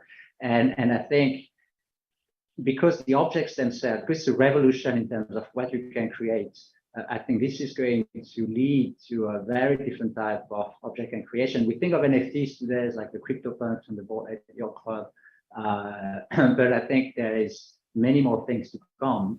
Just like it was at the end of the 19th century when one day they managed to, instead of grinding the pigment in the studio, they managed to put it into tubes, and then you have painters who say, now I can go on the road and I can start to paint sceneries. I can paint the sunrise, the sunset.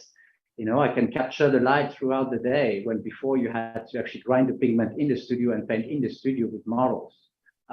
It was a technical revolution at that time that has, of course, empowered the Impressionists. And think of blockchain technology as nothing else but this.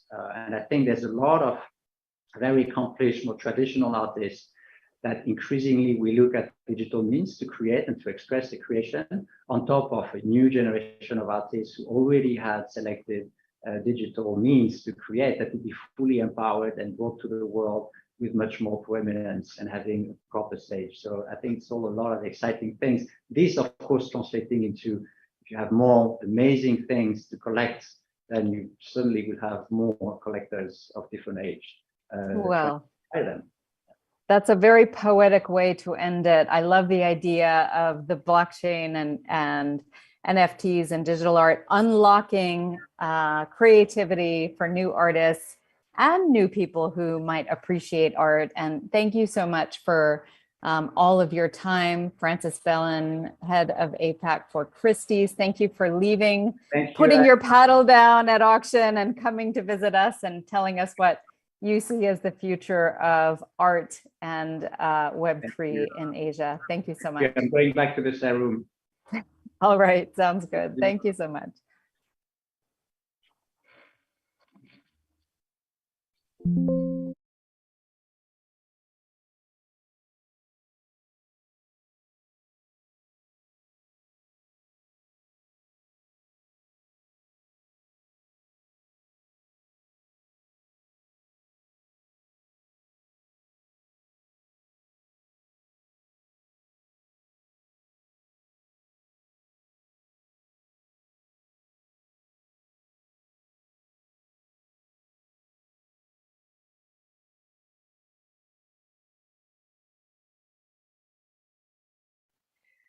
Great. It's wonderful to be back on stage, and I have with me Amber Gadar. Welcome to SIS 22. It's your first time with us at SIS.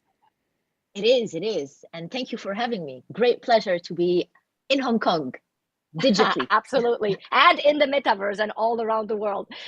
So Amber, you know, right, that I start my firesides with asking my guests to give me a bold statement. So I throw the ball back to you. Give me a bold statement about the future and the power of Web3. So I'm a statistic and probability person. So the way I see the world for the next 5 to 10 years, we're going to have two highly probable scenarios. The first one is a doomsday scenario, where we're going to have high inflation, high interest rate, a big economic crisis, a disruption of global supply chain that might lead to real wars, and a decrease in globalization that we've already seen with President Trump in the US. So the continuation of this doomsday. Now, the good news is that we have a little bit a more optimistic scenario where, all right, we're going to go through a small recession, but what's going to happen is a new form of globalization that is going to be the globalization of people. So currently, we know that digital nomadism is something that is very popular. In the US, 10% of the workforce are digital nomads. So that's 15.5 million people. And this is a trend that we expect to continue. This trend is going to lead to the creation of what I call digital nations built on the metaverse. Brilliant. And I had an opportunity to talk to you before, and I found it fascinating. You talk about that the belonging to a nation is not anymore controlled by borders, right? We have these digital tribes. So do I understand correctly? That means it becomes really intentional, right? And it's a bit more forward looking than just like, oh, this is what happened where you were born. That's correct. Traditionally, the way books will define a nation is a community of people that are linked by a common language or common history or common border or common ethnies, common religions, etc. The way we see nations today is actually a community of people that are not linked by borders, but that are linked by the same state of mind and the same philosophical aspirations. Beautiful. So let me give a quick introduction to our audience about Amber. So you started your career actually in global investment research at Goldman Sachs in London, and then moved from there to cross-asset solutions team at JP Morgan in 2012. You then led the macro systematic trading strategies team at JP Morgan, and then you made the move to become a serial entrepreneur in Web3. So you are now the founder of Alliance Block, where you are building a new framework, bridging traditional finance with DeFi and with a strong focus on compliance and regulations. I'm going to talk about that later on as well. But you are a serial entrepreneur. So you also co-founded the $200 billion club, an accelerator focused on financing women-led startups with more than 50 VC partners. And with Angel Hub, we're thrilled to be one of your partners. And you're just recently starting a Web3 cohort. And last but not least, you, together with Ann Copens, right, are building one of the first extended reality nations, My G Nation, where you are a chief meta economist. You have to tell us more about that later on. And last but not least, you are the mastermind behind what is called participative capitalism and Calibrocracy. And you have been invited to events such as Davos, TEDx, UN Women, Financial Times, etc., to really explore on that subject. So that's a really interesting and diverse journey. Tell us, what have you learned and how does that link together? Any experience that are really synergetic or complementary? Tell us a bit more. Well, it all quite links well together. So I started finance in 2010, so it was right after the crisis. I was not supposed to do finance. I come from medicine and research, but I've lived a big part of my life in emerging market countries and between emerging market countries and developed countries. And I've always had a thought about how to make emerging market countries more sustainable and how to create better economic environment, healthy economic environment. And this is where the participative capitalism idea came from, because I was looking at the form of capitalism that we have in developed market that I personally didn't like, because it's more of a crony capitalism model where capital is not capital is not generated by all of the population, but it's generated and it's in the hand of the few. And this led to the idea of thinking about communism, thinking about socialism, and then deciding that actually capitalism is the best form, but in a tweaked version of capitalism that is participative capitalism. And my experience, I would say, covering central banks at JP Morgan also gave me a good vision of how nations' economies functions and how nation financial system function. And I used to be a gamer when I was a kid, a big fan of World of Warcraft and League of Legends. And this is also why Metaverse is very close to my heart, because in the end, I do remember spending a lot of time playing World of Warcraft. See, that's actually validating the whole topic and point that we had in the first talk when I had a fireside chat with Yat, by saying that it was really the gaming industries and gamers, so to speak, that very quickly understood the power of Web3. So how did you stumble across blockchain technology? And when did you tell yourself, wow, this Web3 is the solution for this concept of participative capitalism? So my path was a little bit indirect. So back when I was a teenager, I'm sure those of us that are old enough must remember Napster. At the time, Napster was a centralized file sharing system, music file sharing system in the US. Then it closed down. I was in emerging market at the time, couldn't buy CDs and buy music. So I was downloading everything from the internet. Yet, don't tell the government. But so when Napster closed down, we started building, something was built that is called the GNUtella protocol. And the GNUtella protocol was the first decentralized peer-to-peer file sharing system So I was heavily involved in maintenance of the Nutella protocol. And then that was back in the early 2000s. And move forward to the Bitcoin white paper. When I read the white paper, I could see that the Bitcoin was using what we call gossip protocol, which is a protocol of how computers disseminate information and communicate with one another. That was extremely, extremely reminiscent of Nutella. Now, the genius of Bitcoin at the time, it solved the problem that we had in a peer-to-peer file sharing system, was the monetization and the reward. So there was no reward for peer-to-peer file sharing system. People used to leave their laptops or desktop at the time open at night, and other people will come and pick the information. And Bitcoin geniusly decided to create a currency and to pay people who were validating the transaction, same thing, leaving their desktop open for to get the protocol working. Brilliant. And again, I refer a little bit back to just the previous talk we had, right, where we heard that actually blockchain now allows digital art to enter the commercialized world, right? Because now you can obviously, with property rights, have the right framework on, as you mentioned before, not just freely downloading things and sharing it. When we had a talk last time, you said something super interesting, and I think it links very nicely and well to what you do at MyGNation. You said code cannot be law per se. Why don't you explore a little bit on that? It's great that we're in Asia, because people in Asia are closer to Taoism, so they can understand this much easier than I would say in Europe. Code is not law. Code is God, and God is nature, and nature is ever evolving and ever changing. And therefore, you need to have a system. Well, I mean, I've worked in systematic trading strategy. The first thing I've learned is that they never work. They work until they don't work. And the same thing that we're seeing in decentralized finance, we saw what happened with Terra. The code works until it doesn't work. So either you need to have humans in the back, or you need to have very strong machine learning processes and very strong AI to make sure that this code can adapt to unexpected event in the market or in the world in general. Brilliant. And we're talking now a bit about the intersection between AI and blockchain. And again, coming back to MyGNation, right? So you can become a little bit more technical. Tell us, how does it work? Well, no need to be too technical. For me, it is very obvious, right? We cannot have a fixed algorithm. We need to have an algorithm that is ever evolving. So in MyGNation, this algorithm is, the machine learning algorithm that we have in place, or that we are building, is with regards to what I call Calibrocracy. Do you want me to dig into this right now? Absolutely. We can talk about Calibrocracy at this point in time. Absolutely. And we can come back to, I think you were talking about that you're losing Avalanche as layer one, etc. But yeah, we don't have to get technical. Let's talk about the Calibrocracy first.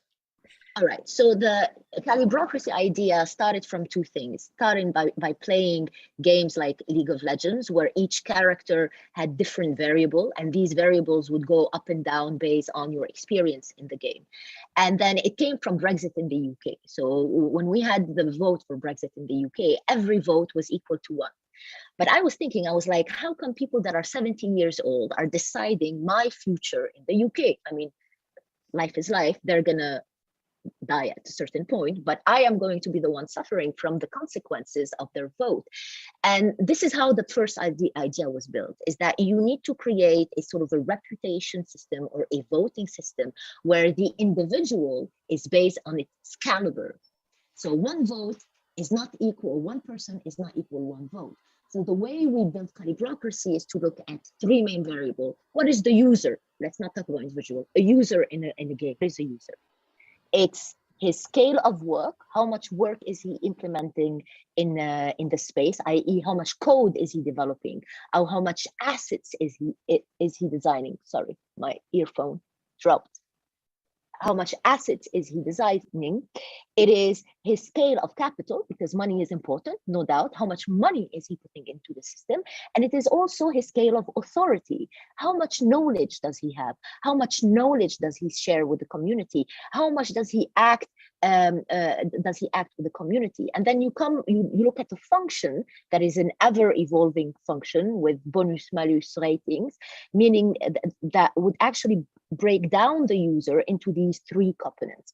So if we want to talk about DAOs and talk about votes, one of the issues that we have today in the governance system is that it's the worst form of capitalism, to be honest, because the more tokens you have, the higher your vote is. And blockchain is about democratization of value, about democratization, disintermediation, and all of these things. So it's a little bit frustrating when you see governance models based on the number of tokens you have, because the value of a user is not just the amount of capital he has in the system, it's the amount of work that he puts in the system, and it's the amount of knowledge that he shares into the system. And this is how Calibrocracy was built. Right, and we talked about that again previously, and we said that actually, in a way, it's the time and creativity that people spend, on the internet and on their creations that is, captured through data, right? And then that data is owned and can be monetized or used again to be part of a voting system. Would that be correct? Not really, because you can spend a lot of time, doesn't matter, it's the output. So the way you define economies, if you want to build healthy economies, let's go back to the nation concept. Yeah, what is a nation? Yeah. If we want to use an analogy, if the nation is a human body, finance is the blood, economy is the heart. What is an economy? According to textbook, economy is the total sum of transaction in the system. When you think about transactions, what are transactions? Yes, transactions are exchange of goods and services. But again, what are goods and services? It's the work. It is the output of the user or the output of the citizen. And so the most important thing is your output, not the time that you spend. Is it an output in terms of capital, output in terms of knowledge, and output in terms of work? Right. So again, that's probably, again, contrary to just, pure communism or total equalization, right? You said there is a different hierarchy in terms of output. So you're probably also then not necessarily a fan of like soul-bound NFTs, like one person, one vote, one NFT, everybody is the same. Well, I am not, because I believe that whether we like it or not, the problem with communism is that it said everyone is equal. You know what? We're not equal. Yeah, we're born not equal. Some people are born short, some people are born tall, some people are born pretty, some people are born not so pretty, some people are born good at math, some people are born good at literature. Doesn't mean we are unequal. Let's be very clear about that. It means we are different. We all have our specialization and we all have our use, and hence one vote, one user for me is not something I'm very I agree with. And same thing in democracies, it's not something I agree with. Okay, let's move on. And I think what is really interesting, coming back now to the point on the intersection of AI and blockchain, right? So again, tell us a little bit how arguably 1 + 1 equals so much more than 3. So combining, AI, or I think you call it rather machine learning, right? And blockchain technology. And what does it enable? Give us use cases, or the use case of MyGNation as an example. So I'm going to tell you about the bad first, and then I will tell you about the good. It needs to be very clear to everyone, especially after the Terra fiasco, that we should be very careful of algorithm. Yeah, because we never can prepare, or we could never have written or tested all of the potential scenarios that could have occurred and how your algorithm is going to react to it.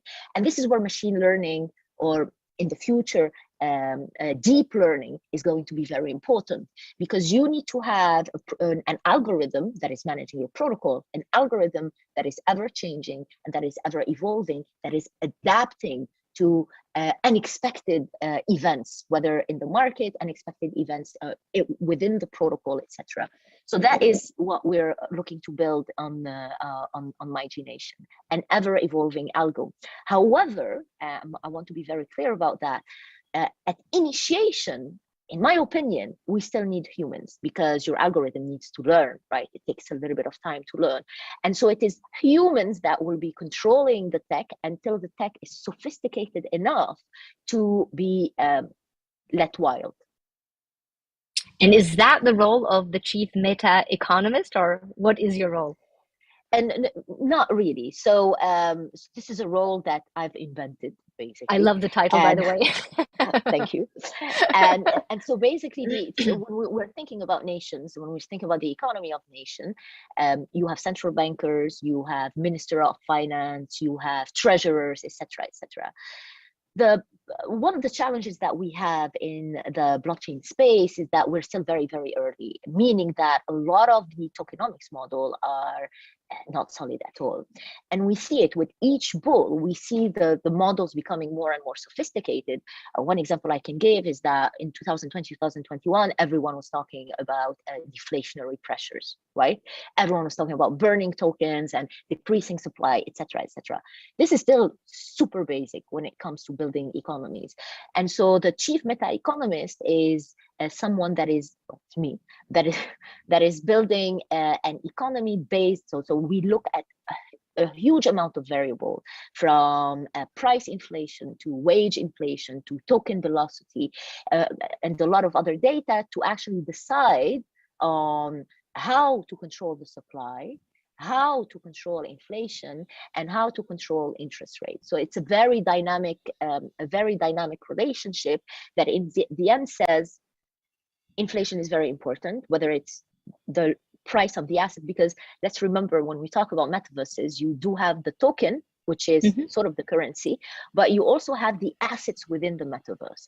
A lot of people go for high growth and high return on the very short time. High growth, high return, it usually leads to a crash. You cannot keep growing continuously, right? You cannot keep growing continuously. Proof is all of the recession that we've had throughout history, a recession that are due to very high growth, and then suddenly this growth is going to drop. And hence, it's very important to be able to think long term and make sure that price inflation within the system is not too high. Is it really good to buy a land at $1 and then sell it at 10 million after 1 year? In my opinion, this is not how you build long-term protocol. You need to be able, with the community, because in the end, this is going to be a DAO, to have inflation target and keep in mind how this inflation is going to affect your currency and how your currency is going to affect the growth and the employment, because in nations, we want people to be employed. We want people to be making money. No, absolutely. And again, that's some of the criticism actually that we're getting, right? That it arguably, in this decentralized world is creating a lot of inequality. So I don't know if we can maybe share some other concrete use cases in terms of participative business models, right? And, how it helps, shifting monetization power and rebalancing it actually across the members of the community. So I can give you examples with regards to emerging markets, right? I think digital nations are going to be a huge step forward for digital nations. For emerging market nations. We've already had the taste of it with Axie Infinity. Right. That's a tiny taste of it.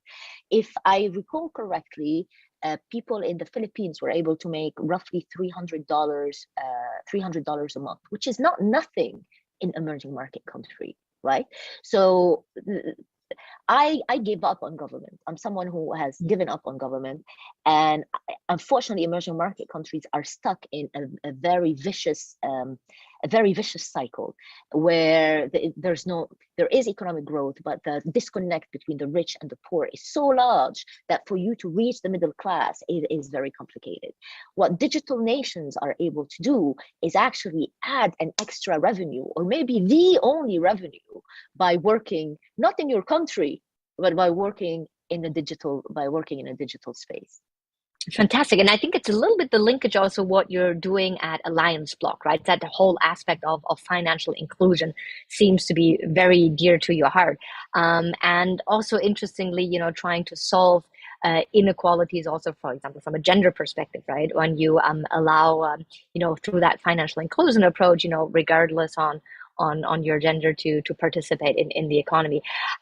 So I think actually in one of the examples that blockchain offers a blank slate in the Middle East, a new industry where the rules have not yet been fully defined and where women can get involved and make it their own when given the right tools. So can you elaborate a little bit more on that? And again, don't hesitate to give a shameless plug on what you do at Alliance Block. I mean, just to be clear, Alliance Block builds infrastructure. So it builds financial infrastructure, Yeah. and part of this infrastructure is going to go for economic inclusivity. Now, the way we see the power of blockchain is the democratization of value, and the democratization and disintermediation of the exchange of capital. Now, a very simple example is when you are in countries at war, particularly if you are a woman, in certain situations, it's very hard for you to make a living. Being able to connect to, being able to work in metaverses, or being able to work in DeFi and generating yield on DeFi product is something that is highly very important. One of the issues, however, because nothing comes without challenges, yes, one of the challenges that we have in the blockchain DeFi / industry is the reconnection to the real world. I mean, it's great if I'm making 500,000 of a token, but if I cannot exchange this token for real cash, then there is a problem, because my tokens are worth nothing. And hence, it's the important. Here is the importance of building in the real world as well as in the digital world, in order to connect old antiquated fiat system that we still need. I mean, no doubt about this. Can you go take your Bitcoin and buy food at a supermarket? Not yet. Perhaps never, but you need to be able to comply with the current regulation, comply with the current legal framework, in order to have this system in place that allows you to translate your hard-earned tokens into real cash that can buy you real food. No, absolutely. And you know what? Actually, I'll throw in a question from the audience right now, because it's also kind of like a nice linkage that we talked about, inclusion, gender equality, and, you're doing great stuff with 200 billion club that is really driving gender diversity as well. So the audience seems to be very happy to see women active in this space. So tell us a little bit more. I mean, what do you see? I guess the diversity ratios are not great. You're trying to improve that. Give us a little bit more color. Yeah, I mean, in a way, it's not really surprising, right? Women have always been left out of finance, of venture capitalism. Thank God we have people like you, of scientific job, financial jobs, etc. So there are less of us in the space. It doesn't mean that all of us are making it, or all of us are able to make a living out of it. One of the things that some VCs would tell me is that, Amber, you know why the number of women-led companies that are financed by VCs is so low? It's because there's not enough of them. And I'm like, no, that's not true. There's a lot of us, but actually we don't have the access. We don't have the access to the VCs. We don't have the network to get in front of the right people. Initiative like the 200 Billion Club actually aim to make sure that all of these female founders are put in front of VCs, give them the visibility, give them the accessibility, and on top of that, give them the training to make sure that they can raise funds. Because in the end, whatever we say, money is the nerve of war, right? You don't have money, you're not going to go anywhere, whether you're a company or whether you're a human being, unfortunately. And so it's very important not just to focus on the networking aspect of women in tech or women in finance. It's very important to focus on the financing aspect, because if we don't see, if our daughters don't see successful women, don't see successful women leaders, it will be very different for them to project themselves and see themselves at these levels. Right. Well, thank you very much. And, tomorrow we have your co-founder, Bridget, also on the panel, moderated by my dear colleague, Dian.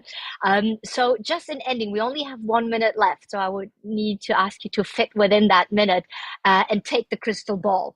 So what's next? What is the next big thing that you are expecting in Web3? And maybe it's something that Amber is already working on?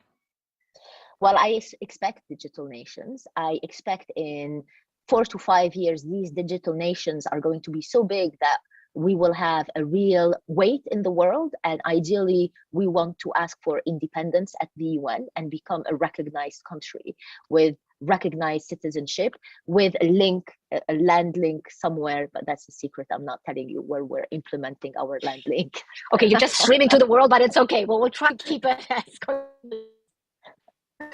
no, fantastic.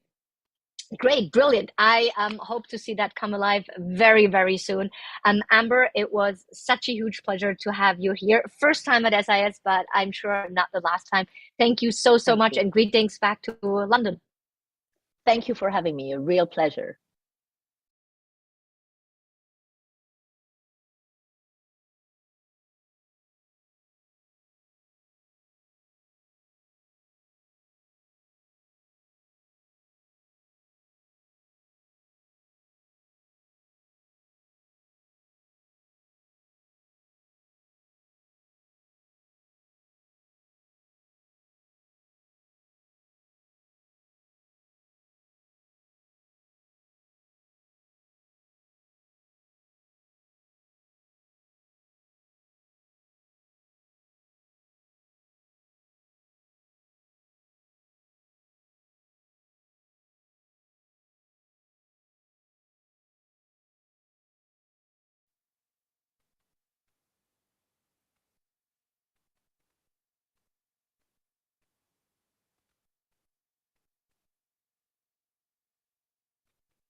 Yep. Hello, everyone. Welcome. I hope you enjoyed very much all those fantastic speakers. We learned a lot about Metaverse already. And now I'm very happy to welcome you on the Scaleup track. I am Nicholas Bradford. I'm heading the team selecting the deal flow for Angel Hub, the first equity crowdfunding platform in Hong Kong. And we are super happy because we have lined up for you an impressive set of companies who are exploring, defining, building what is and what will be the metaverse. All those companies will pitch their vision for you and they will answer your questions. So I say, stay with us, get ready, listen to those metaverse explorers and prepare your questions for us. Now, without further ado, I would like to introduce you to our first startup pitching to us today, and that's Metaverse from France. And we have with us here Adrien. Adrien, welcome. Metaverse is a white label Web3 solution for NFT commerce and Metaverse experiences. You offer to your customers the ability to create premium 3D NFTs at scale. You allow them to sell directly onto their websites and to provide to their end users, of course, enriched Metaverse experiences. So we are very happy to have you with us, and we are very curious to know more about Metaverse. Adrien, you remember the drill. The floor will be yours in a second. You can present and pitch your company, share your screen, of course, with your slides, and I will stop you after 5 minutes. That's the drill, because we will then get into a Q&A session. Okay. The floor is yours. Thank you, Nicolas. So yeah, I'm Adrian, co-founder and CEO of Metaver.rs. To tell you a bit more about us, basically a few months back, we saw that the market of the NFT and Metaverse was growing really fast, and that brands was really intrigued with those new worlds, which is Metaverse and NFT, and more globally the Web3. So we decided to create a white label solution, basically a SaaS platform that help brands to scale up their content from 2D to 3D because they don't have the manpower for that, and the metaverse is in 3D, not in 2D. And also we created a bunch of tools that help to go from Web 2 to Web 3, so no-code tools. So basically our platform is an end-to-end solution, and it's based on 3 pillars. We have the NFT factory that help to create, that help brands to create NFTs. We have the meta shop that help brands to sell NFTs. And we have the Miniverse, which is really important because it's helped to create experiences around the Web3. So basically our platform, as I said, is in 3 parts. We have self-service tools, such as the 3D builder, which is actually a 3D scanner. You take a bunch of pictures with your phone and you have a 3D model in 15 minutes. We have the NFT generator. So it's you create different parts in 3D, and the generator will assemble everything together to create unique NFTs, because that's what makes it valuable. And also we have a creative studio to help brands, because not all of them have the capacity to create those assets. So we have a team of 3D designer and creative director, and we work on matters like interoperability because we think it's really important. So we are creating automation basically through some tools that help to, for example, when you create an NFT for one platform, you will have the version for others. And we have a partnership with different Web3 platforms.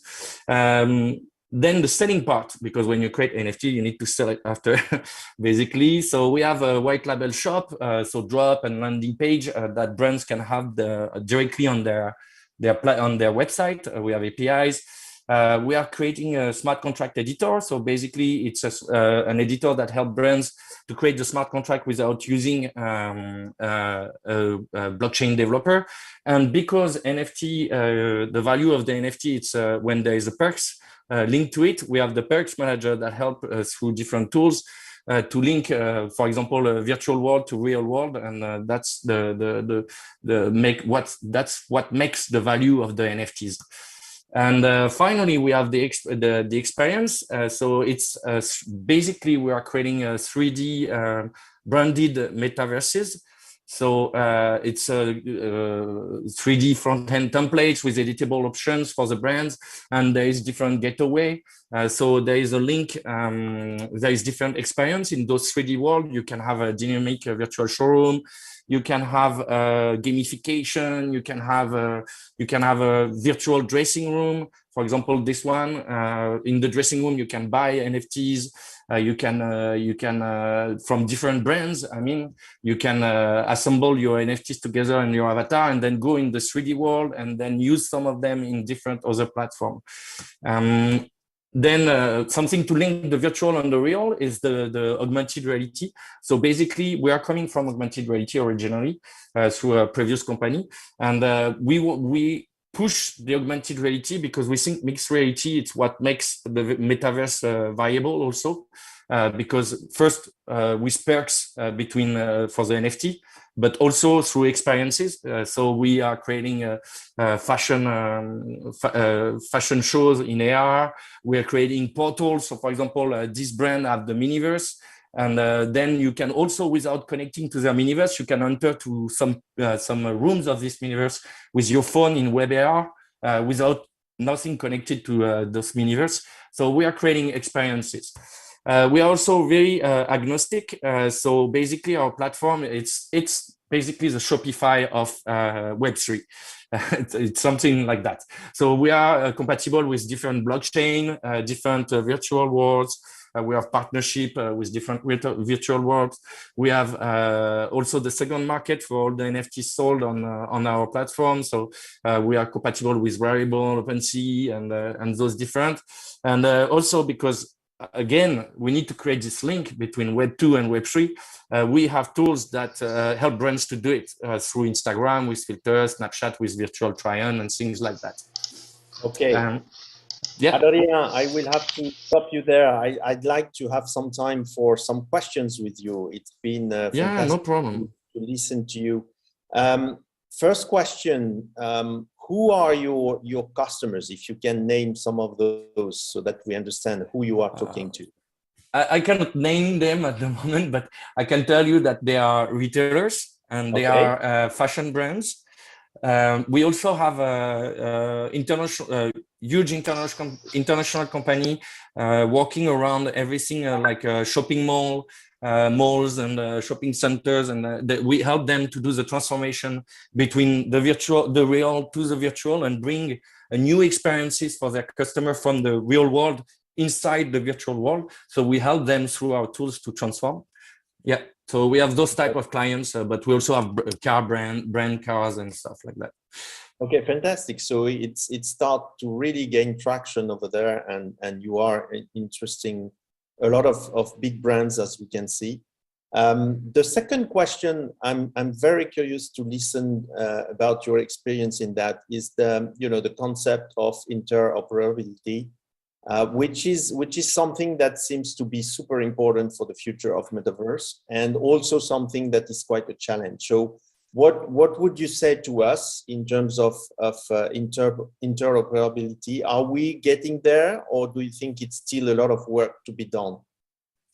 There is still work to be done, because basically, what is the Metaverse? The Metaverse, at the moment, we say Metaverse, but basically it's a different virtual world, all separate from each other. But basically, we will have a Metaverse the day that they are all compatible together. So interoperability is the base, basically, to create this Metaverse.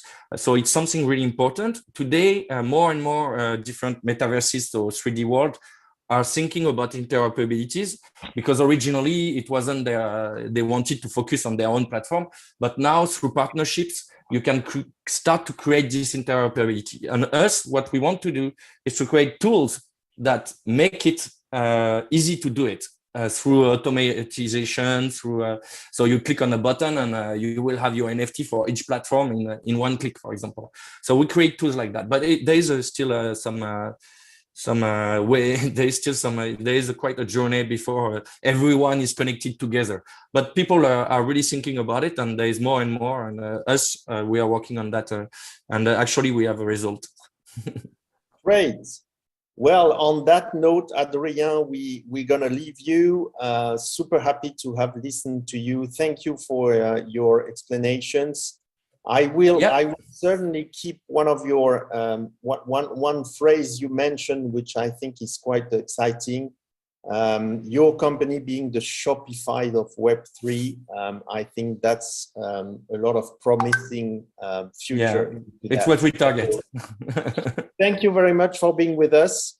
And without further ado, I will now welcome the next company who is pitching to us, Pantheon Heart, and we should be welcoming on the stage Christian Engel. Christian, do you hear us?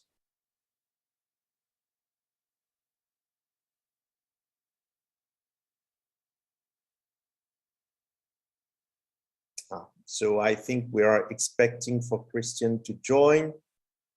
Remember, in the meantime, to use the platform to make all your questions available. If we have questions from the audience, of course, we will convey them to the startups. I will be very happy to ask those questions to the startups. So do not hesitate to participate in the debate and ask your questions online.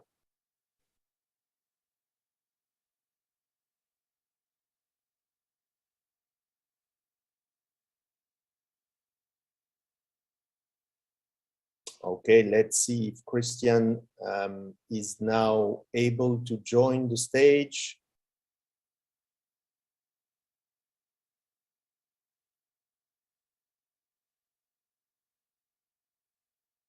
Let me check with the tech team.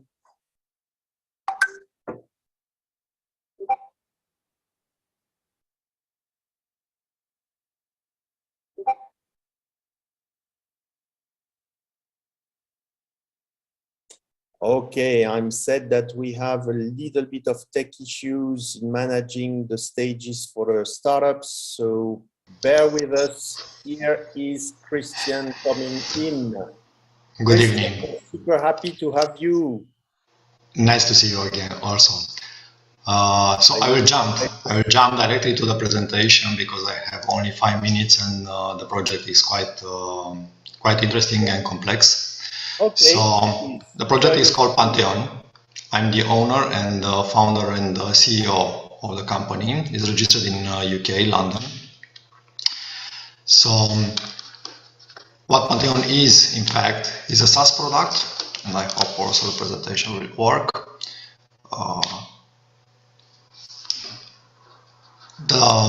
The vision is to place into blockchain the traditional art market, meaning physical art market, and using blockchain as a technology just to enhance what we have now for more than 200 years of experience and art market, nearly the whole NFT art market for the last year. The minimum price for a traditional art work is more than 10 times than a minimum price for an NFT. What we are an enabler and a connector between all the art market players, meaning artists, art collectors, art dealers, trusted experts and art curators, very important because they are the core in the product. They certified the ownership and authenticity. And of course, in terms of artists, the art curators are the professional who give them the veto or not for their value.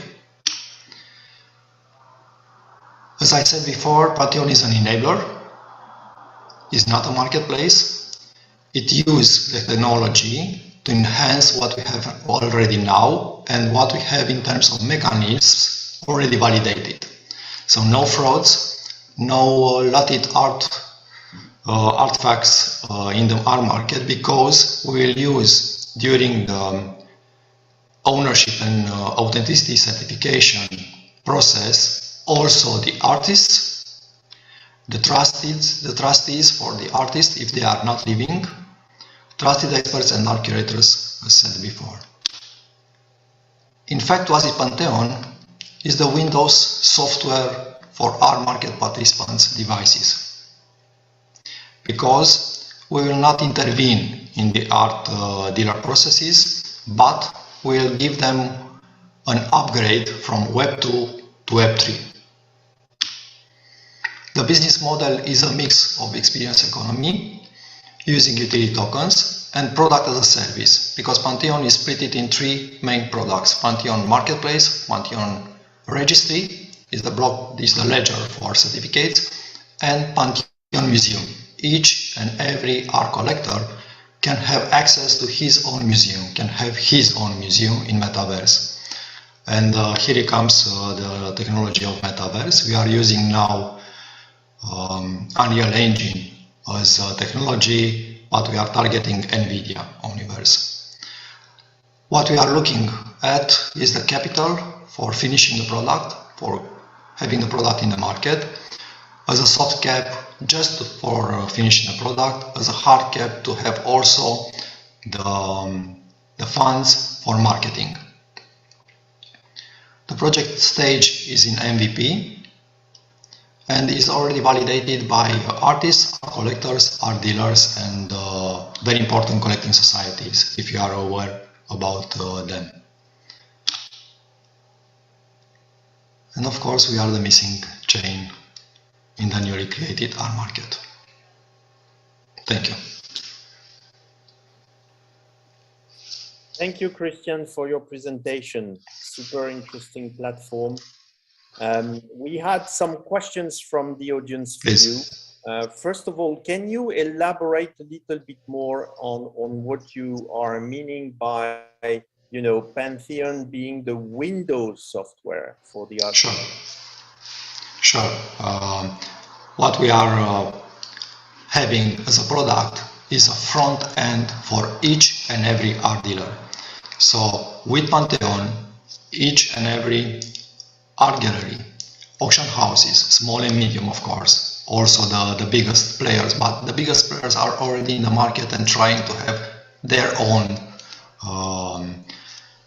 solutions. So for small and medium art dealers, Pantheon provides the tool to issue an NFT linked with a physical artwork as a means of certificates of ownership and authenticity, and to use it from now on to each and every their trade.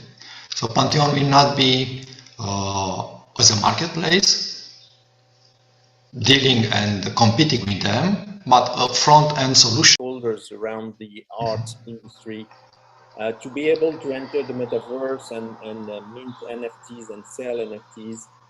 Do you see that enhancing the art industry? Is it more of a challenge? Is it a big opportunity? How do you see that evolving in the next 2 or 3 years from your sort of expert standpoint? It is a challenge, and the challenges are already invalidated, some of them, because some of artists have shown that their artworks are not sold with their approval. So now is an example that I like, of course. If you have a picture of Da Vinci Mona Lisa and want to issue an NFT on, you name it, NFT marketplace, you are allowed to do it. With Pantheon product, you will not be allowed, because before to have your own NFT linked with your physical, but also digital artwork. But the main focus for Pantheon is the traditional market, which is more than 60 billion trades per year. Yeah, a lot more in value.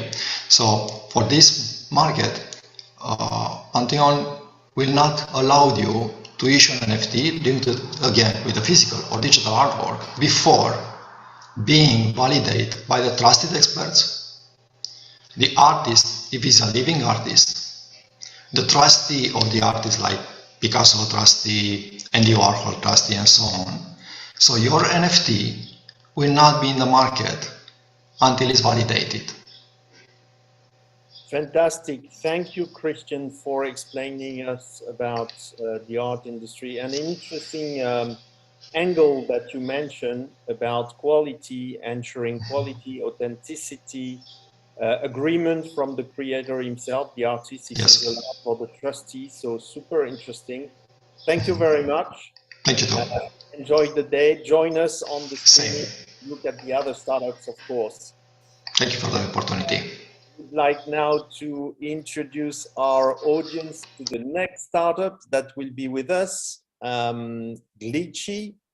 Glitchy is a VR training platform that uses technology to provide natural interaction within virtual environments.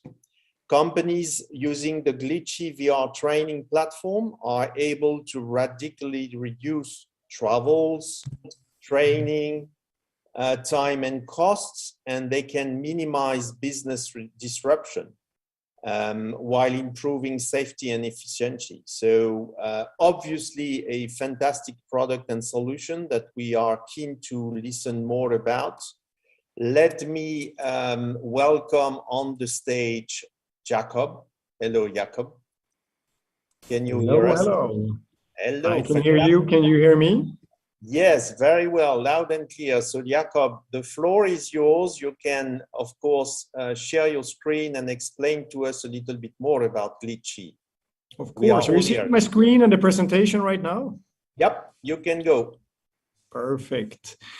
So as mentioned, I'm Jacob Wei, the CEO of Glitchy, and we are transforming training with the help of Metaverse, powered by award-winning interaction technology.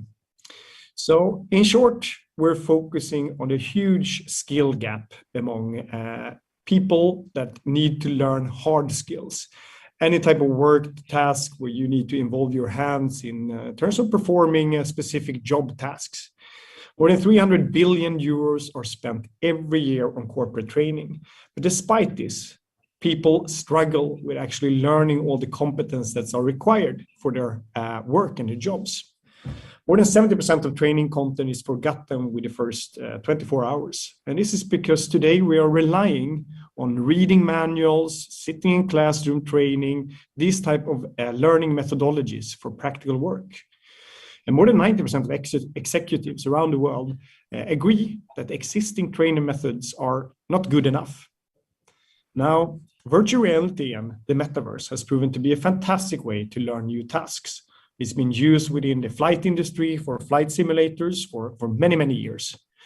And now we actually started seeing that thanks to hardware accessibility, we have significantly cheaper and more accessible hardware. You can now start applying this type of training for any type of work task. By using our virtual reality training platform that we're providing from Glitchy, we've seen that companies can speed up the learning process to 25%, so speeding up with more than 400%. We've also seen that people can do a better job. Even experienced employees are able to perform a better job after conducting VR training when they might be exposed to different scenarios, which has been difficult to practice in real life. We also see that there's a significant reduction in the amount of errors, so reducing unnecessary downtime in industry, among else. And this is all possible thanks to our Glitchy VR training platform that enables easy setup of customized training in a matter of minutes with no coding needed. And I'm going to show you a few examples of how this actually might look. We're using off-the-shelf type of hardware. Today, we're focusing very much on VR rather than augmented reality because it's fully immersive. You can be tossed into an environment, and we've seen 10-year-old kids creating a replica of a hospital thanks to our sculpturing tools, which enables you to adapt an environment perfectly by your own customized situation and needs. You can do it for hospital environments, for industrial environments, and it's baked in the cloud so it looks perfectly realistic when you're actually performing the training. Thanks to our interaction technology that I mentioned earlier, we're coming from robotics research originally, but we're able to automate the interaction so you can toss in any 3D object into a scene and start using it immediately in a fully realistic way. This is something that we're able to provide thanks to machine learning approach, which has in essence been trained to automatically create this type of interaction, whether it's about grasping objects realistically or using objects or tool that needs to be a little bit smarter. It might be a screwdriver or a hammer, or as in this instance, something that you need to screw on top of something else. We're combining a number of tools with our interaction engine that allows you to create these fully immersive trainings, authoring tools to create your own text that you can update live. We had one company who now just went in and did a Google Translate to help Ukrainian immigrants by just importing it, saving it in the cloud, and immediately people around the world could practice with the new instructions. Finally, you can interact and change the actual architecture of the training through a very simple setup that requires no coding skills whatsoever. You're just interacting inside of VR where you can record your own trainings. Finally, you're able to capture all the data of all the employees, how they are performing, whether they're conducting the right trainings, and whether they are certified after going through a specific course. So we're selling this as an annual subscription at the moment, where we launched it early in the beginning of the year. We've been going to more than 500 paying clients already, or paying users, adopt this technology. We're combining world-leading expertise in interaction technology with experienced entrepreneurs. We've been awarded by MIT, General Motors, among else. Now we're raising 3 million euros for the purpose of accelerating sales based on the subscription platform that we have recently launched. So I'm going to leave it with that because I think I'm out of time. Yep. Thank you, Jakob, but very well done. 15 seconds behind and you've gone through the whole deck. Fantastic. Thank you for that. It's quite impressive to see how precise is your technology, even concerning the grasp of tools, etc., the manipulation of those. Considering that level of sophistication, is it super difficult to onboard a customer and start the training sessions?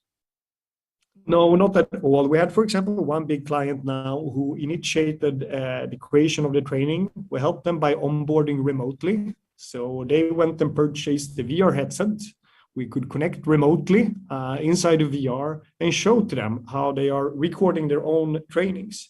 They learned within a matter of a few days to both sculpture their own environment and create a quite simple training to start off with, where you can do pick and place exercises, use a screwdriver, and a number of different CAD models that they have specifically for their machines. So this is a process that's significantly faster than the approach you had to take a few years ago when you had to involve a consultancy company, sit and develop everything in Unity or Unreal. Here we're actually able to help the client get started completely themselves and show how they're performing training just as they would in real life. Fantastic. So that's like a training in the metaverse, right? And do you see, sure. we often talk about, you know, gamification to improve the engagement of people and their pleasure to be there and to learn. Is this something that you see also happening in those art skill training, which could seem a little bit more hardcore, if I may say so? Sure. I mean, we already seen that VR is on par with real life training in terms of how much knowledge retention you get from actually performing a training. But what's exciting about Metaverse and VR in particular is that you can actually enhance it further than reality. By, for example, working with, we are doing a lot of research in the field of pedagogics and gamification, how you can incentivize and motivate people to perform the training. We've seen that 100%, and I mean, this is literally 100% of the hundreds of students we have, they enjoy training in VR more than they have in real life. And that's because we can utilize mechanics such as, you know, you can, for example, collect points, you can compete with your friends. We are continuously kind of providing you with a positive feedback as you're progressing through the training. So there's a lot of different mechanics that we can utilize in this type of ecosystem. We're basing it on research. We've been working with RISE6, a big research institute in Sweden. We've been working together with the X Prize Foundation. We actually been working on including people also with different disabilities, because we've seen that the group of people, for example, on the autism spectrum, people with reading disabilities, they in particular can get a lot of value from this type of training methodology, because you remove the need to learn by reading and abstract information and translating that to practical knowledge. So we're working a lot on the pedagogics and the gamification, and by that, including a completely new group into these type of learning tools. Thank you, Jakob. Unfortunately, we are running out of time, but we can feel here the passion. So it's super great to listen to you. I keep in mind that unbelievable result, you know, 400% faster learning from people. That is incredible. And we do have hope, obviously, that it will increase the learning curve for a lot of people across the planet. So thank you for that, Jakob. Well done. Congratulations. And I will let you go. Enjoy the platform with us. Stay with us. Look at the rest of the event, of course. And I am now happy to welcome the next startup on board. Something a little bit similar, but you will see quite different as well. Super interesting tech. Valkyrie Industries is joining us now. We are welcoming Kurosh on stage with us. Valkyrie has been developing a technology able to deliver resistance-based sensations to the body while you are interacting with VR, virtual reality. So that's obviously one thing that was missing in the VR experience. We are super exciting to have you with us and super eager to listen to what you have to tell us and to explain to us. So welcome, Kurosh. Happy for you to share your screen and present your slide. The floor is yours now for 5 minutes, and I'll be back for the questions. Sure, great. Well, good to see you again, Nicholas. Yeah. Hi, I'm Kurosh, CEO and co-founder of Valkyrie Industries. And at Valkyrie, we are developing a new type of immersive home fitness solution using our muscle-based haptic wearables in the metaverse. In 2020, we all suffered from being at home, unable to work out efficiently and being motivated to stay healthy and fit. The problem that people faced was that fitness stopped becoming a priority when the home was involved.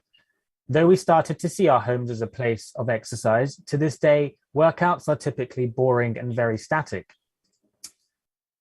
But now exiting the pandemic, we are now faced with an opportunity that enables us to see our homes as a place of fitness. Our solution aims to address the problem of the busy mother or the hustling businessman who has little to no time to exercise, but stays at home. And so introducing the Valkyrie R, an active muscular training system for virtual reality that enhances your home training and fitness experience. By exploiting our patent in electromuscular stimulation and experience in virtual reality, we are delivering a first of its kind system that brings efficient, personalized, and engaging fitness routines to people's homes. So how exactly does our tech work? Well, first you wear these patented Valkyrie R armbands, which understands my body's muscular biometric build. Through a seamless and easy to understand calibration in game, you then put on an immersive headset and the two connect quicker than an Apple AirPods. Once you've logged in or you've entered your name to sign up, you're ready to work out. Within virtual reality, I then spend about 15 to 20 minutes on a curated fitness track, and together with the motions motivated by creativity and the scientifically proven haptic wearables, you'll get your daily exercise ticked off faster than a coffee break.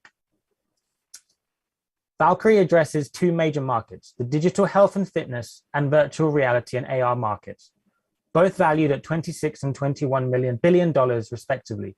Whilst we sit between these two, our go-to market strategy today is for people who already own VR headsets and wish to already work out from their living rooms.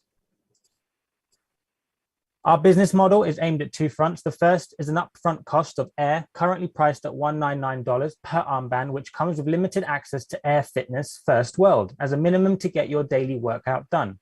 Second, Air Fitness, our software, will have 8 further worlds for new and exciting workouts that we are building, priced at $499 per month.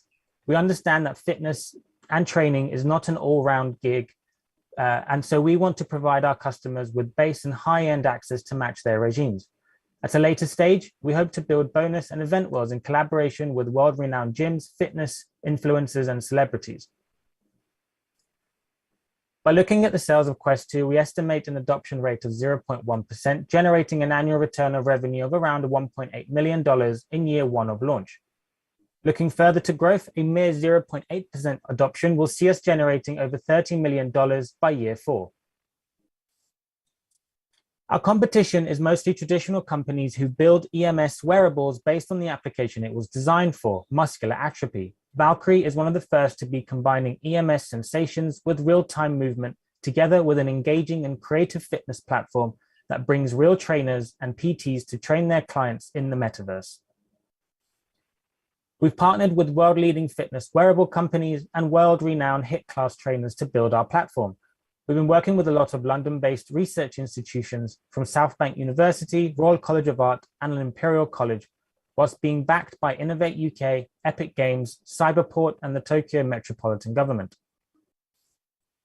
Our current route to market kicked off late last year, turning our 4-year-long R&D into our first consumer-ready product later next month. We've been conducting a series of internal testing to help strengthen our platform and plan to soft launch an initial pre-order campaign later this summer. With our strong presence in all things Web 3.0, we understand the desire for digital marketing approaches and hope to tokenize our community. We're a rockstar team formed from Imperial College of London, where my co-founder and I, Ivan, joined together for our research to augment humans. With Ivan's background in microfabrication, nanophysics, and semiconductors, and mine in industrial design and innovation strategy, we have over 25 years of combined experience in world-leading technology companies. We've managed to capture the hearts of a diverse and exceptionally talented group of makers, designers, and sellers to help push Valkyrie R into the arms of our MetaGym users. Backing us is a mix of personal trainers from Sam and Dan, who run the phenomenal Mark Wahlberg-backed F45 in London. Sam, who you've seen many times in the pitch, has PT'd for the rich and famous and sees a very strong presence for our product. Phil Lerney comes from a strong sports science academic and practical background, who teaches PTs here in the UK and once held the title as the country's second most expensive PT. And together with Katia, who has an extensive academic background in sports science, has been advising us since day one. Thank you all for your time today. I'm Karush, and I hope you've enjoyed seeing a glimpse of Valkyrie, and together I know we can bring our haptic technology to the metaverse. Thank you. Thank you, Kurosh. Super presentation. Very exciting technology, obviously, that will revolutionize the experience in the metaverse.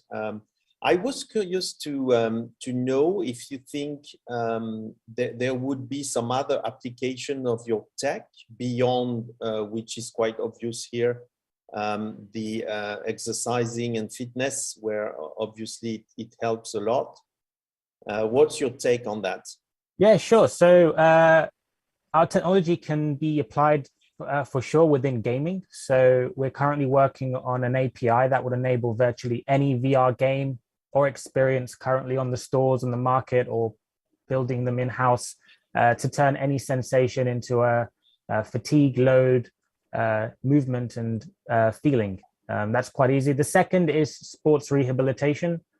So obviously EMS comes from a very strong rehab background. Our technology can, of course, take that to the next level. So medical applications there to enable injured sports people or anyone in that industry to be able to have a more immersive way of doing repetitive motions to get their muscles back to form. Okay, super interesting. And you mentioned 4 years travel or journey across research. So we can assume that technology was not so easy to put in place. What has been, you think, the biggest challenge you encountered in your journey? So we spent a lot of time understanding that enterprise was who required a lot of haptics for virtual reality. But understanding that to deliver such a system was quite an undertaking. The pandemic really transformed Valkyrie. I mean, Nicholas, you and I have met before. You've seen us grow. We came to understand what is the low-hanging fruit when it comes to our specific technology. What is it that we excel in? And to just laser focus into that one application. And for us, that's now been health and fitness.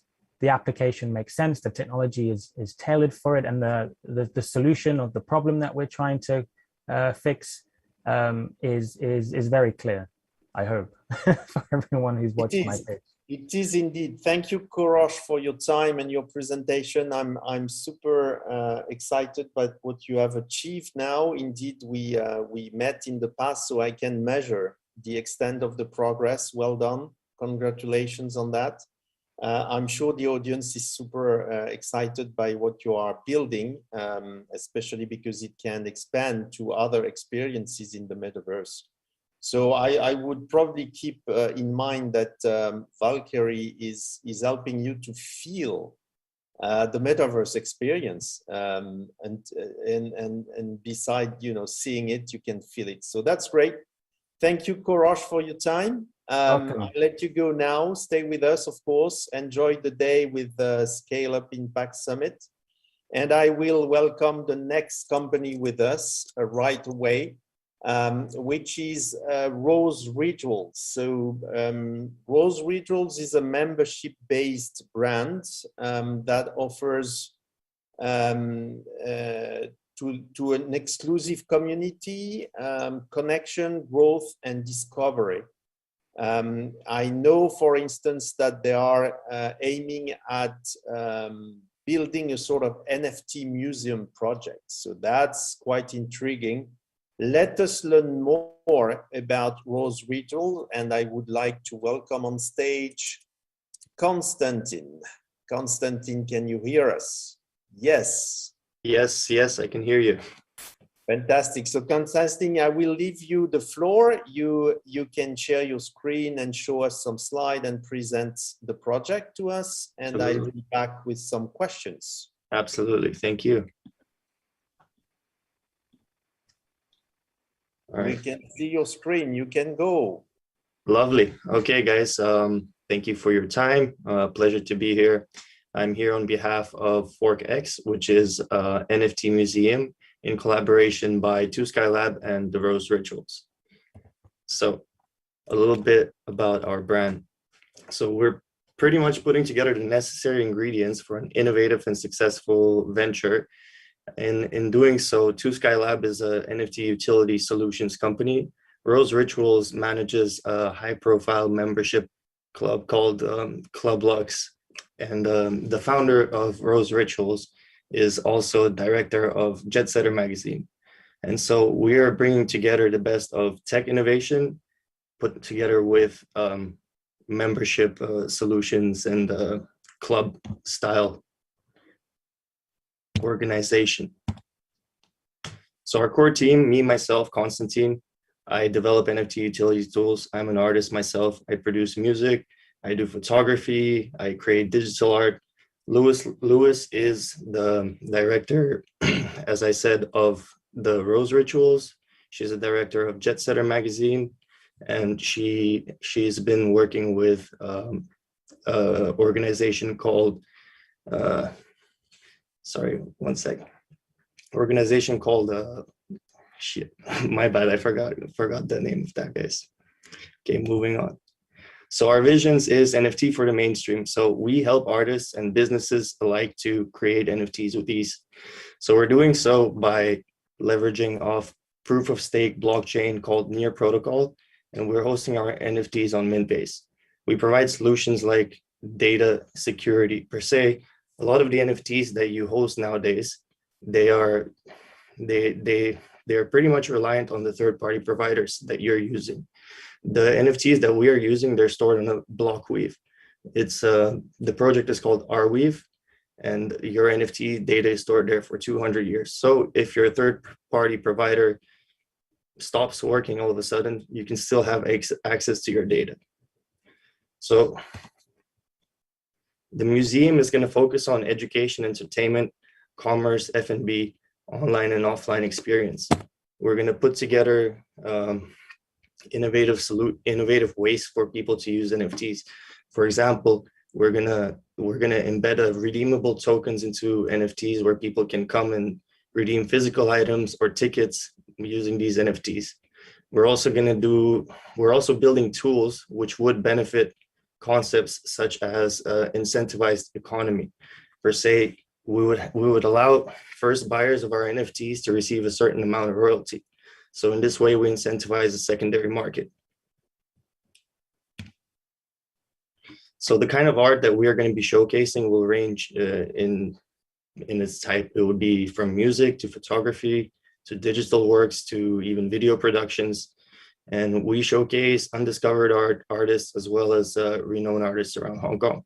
Some previous artists that our conjunctionary companies have worked with is the Ink Trail. We've also released some stuff for Ruby Mazur, who is an artist of the 70s, actually. He's pretty famous. He's been working on the Rolling Stones lip and tongue logo that I'm sure most of us have seen sometime.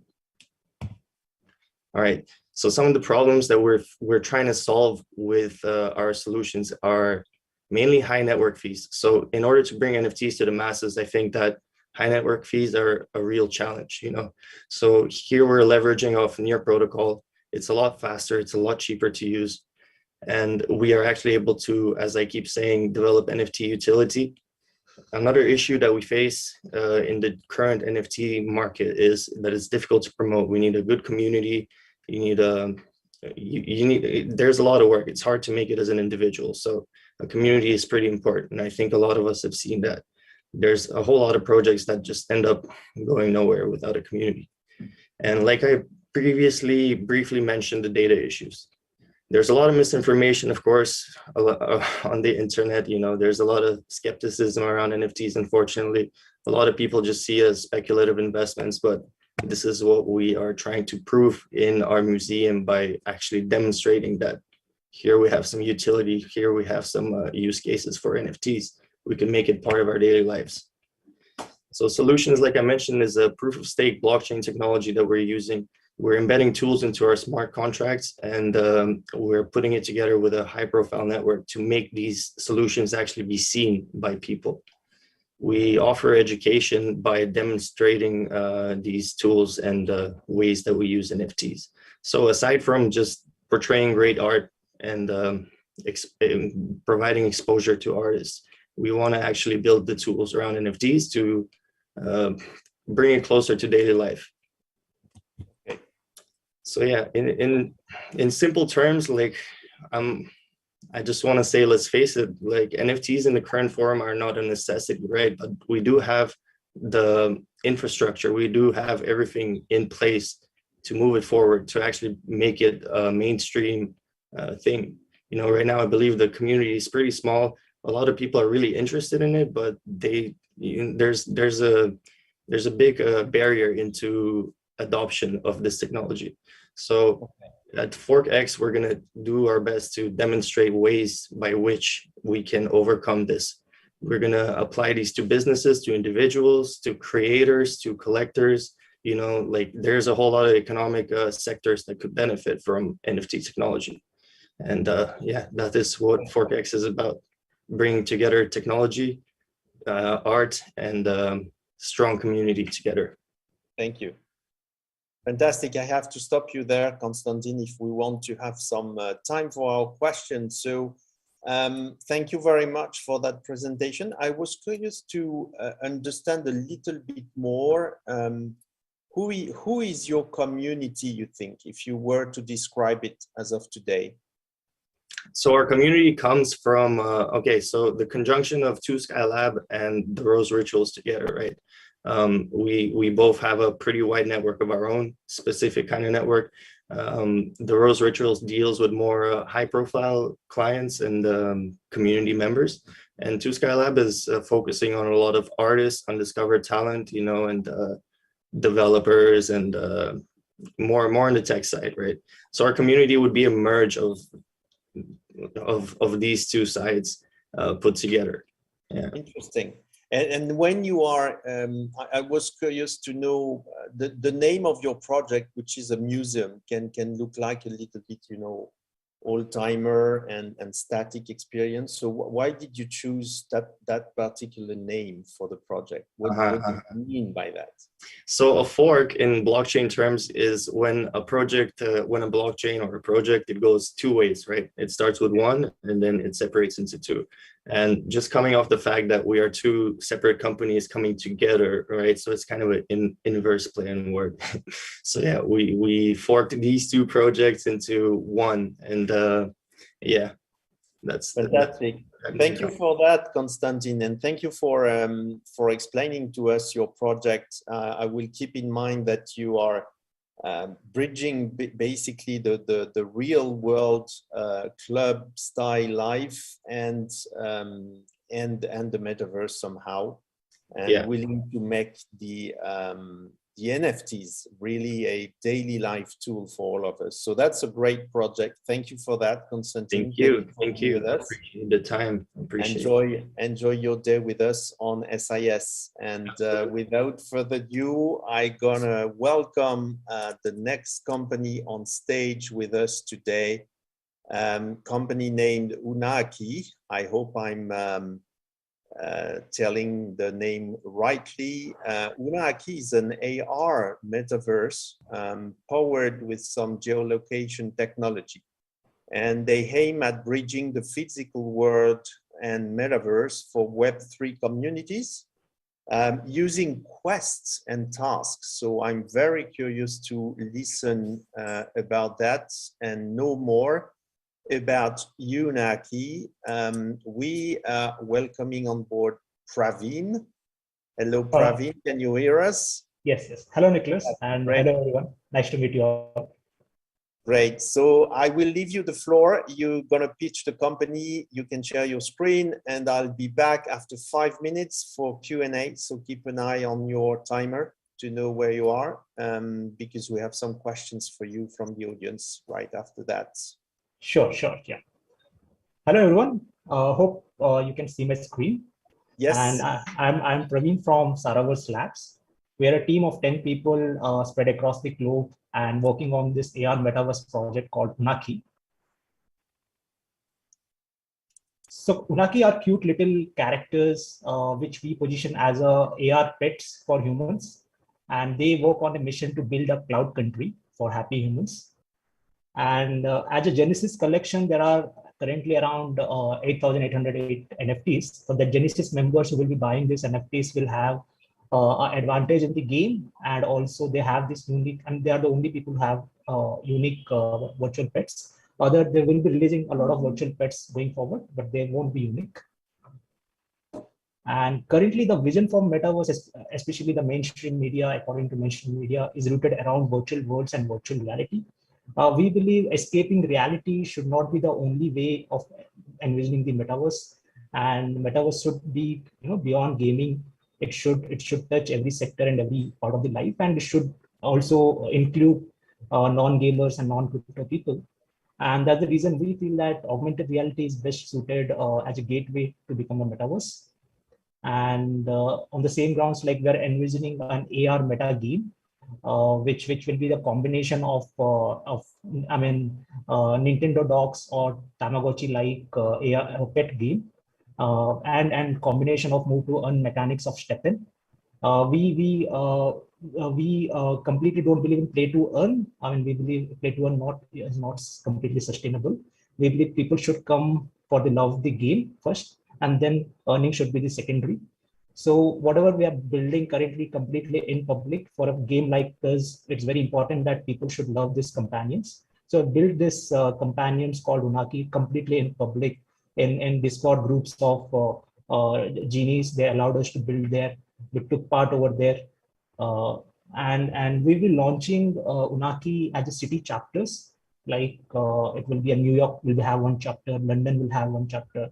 So these chapters would be decided by the community after voting, and each chapter, each city will have their own coin that will help.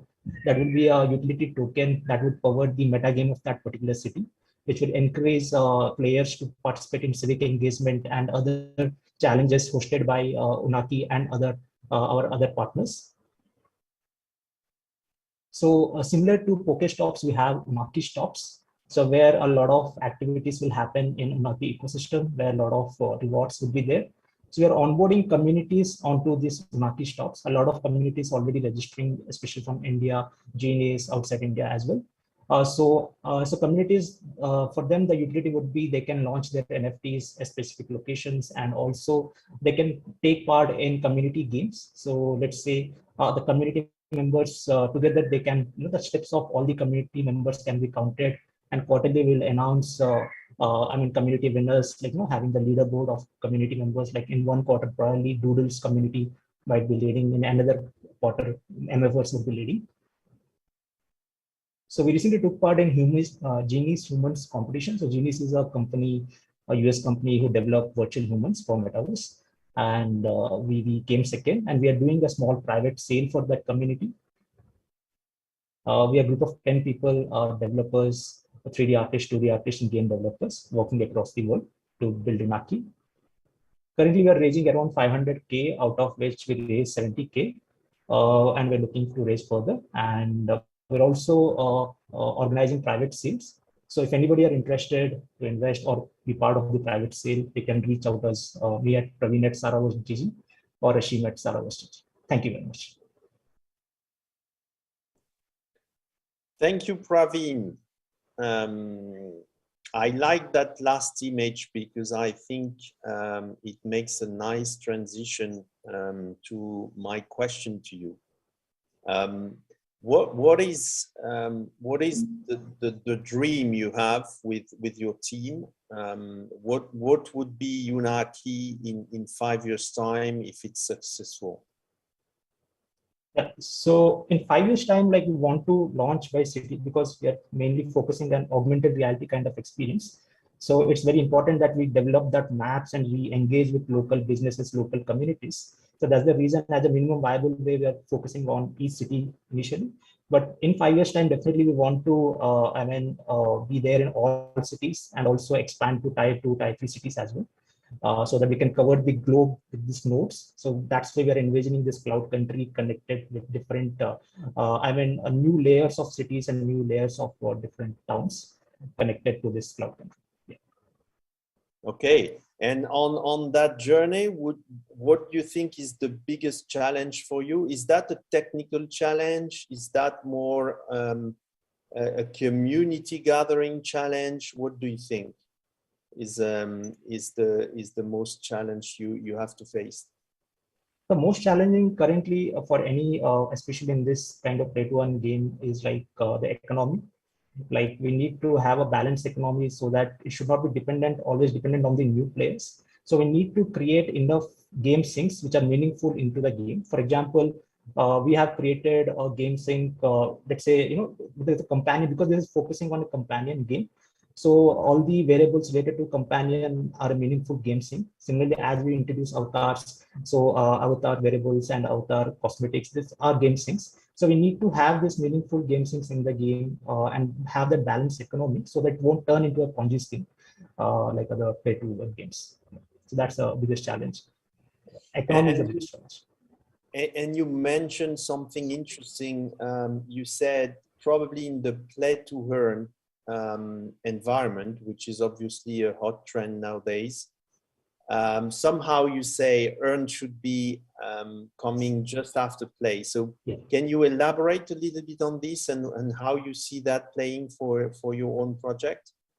Yeah, so normally most of the play-to-earn mechanics, basically the players go there mainly with the aim to earn money, but not really to play the game. So in our case, we are first focusing on the gameplay of having a virtual pet, breeding it, and spending time with them. That's the reason it's very important that we develop a very cute looking pet. So yeah, that's the reason.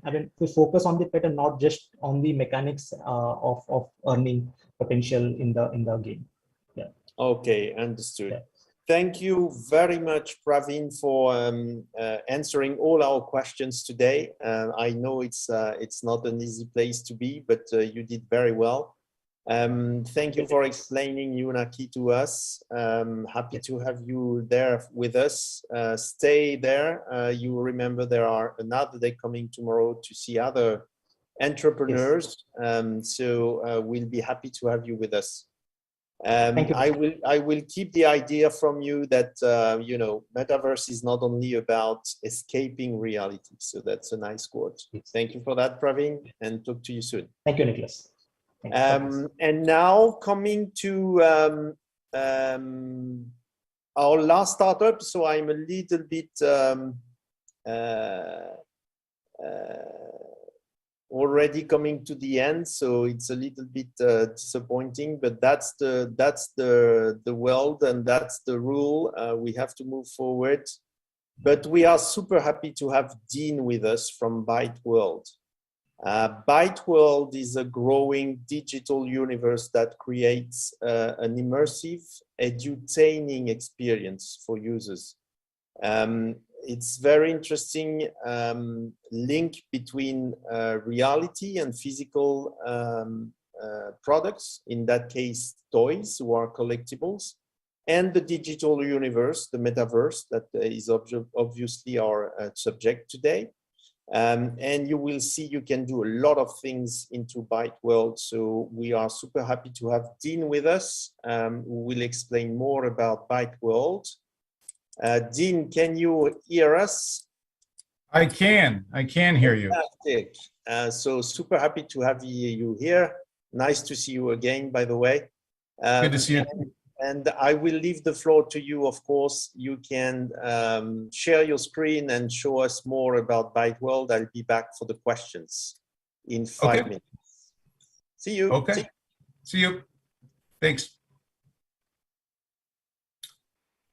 So,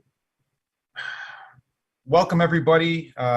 This started out as a passion project. It's called Byte World, and essentially, as a toy maker, what I aspired to do was create a unique experience where we would essentially make our own art style that creates a highly digitized look that captures every single bit of detail that you could possibly imagine in any object or character. And that would give us our own bespoke way of creating a physical to digital experience. One of the things that I have been kind of griping with as a toy maker over 20 years is that there's a dopamine hit you get from opening a package. You see what you have, and then essentially with a collectible, you just let it sit there. So we wanted to create this really, really exceptional experience. And what we did was we started off with this detailed art style, and then we put QR codes into the bottom of every single one of them. And what that allows you to do is allows you to tell the story behind every character or every object that exists in Byte World. To take it a step further, when COVID hit, we dreamt up this digital universe, or metaverse per se. And what was just kind of coincidental about that was that we essentially have been working on our own metaverse for the past 3 years. Every single character and object, when you scan it into Byte World, gives you a number of different digital experiences. So you can actually use these characters and objects in a number of different ways that essentially gamify everything we do. They tell you stories, they'll give you fun facts, world records, jokes. So they'll tell you the actual background of everything that exists, but then you can actually use them. You can play with them. You can give yourself a number of different in-game experiences, and that's just growing. So this goes from whether it's a city builder or it's a first-person shooter, non-violent, totally family-friendly, or it's a running game. The idea behind this is that you can essentially gamify everything we do in our IP-backed platform with the art style that we created, which is incredibly aesthetically pleasing. So we started about 11 months ago on the market. We've now reached about 63,000 users and players in terms of our iOS and Google Play downloads, which is excellent because if you were going to take a comparison, it took Roblox about 18 months to get to 40,000 users.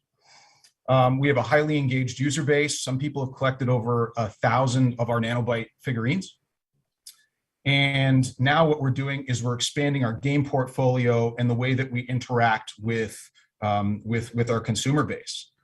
On top of that, what's been super exciting is we have now signed up not one, but two of the largest premium companies in the world, which will essentially take us into, at the moment, a combined 15 million doors through loyalty programs.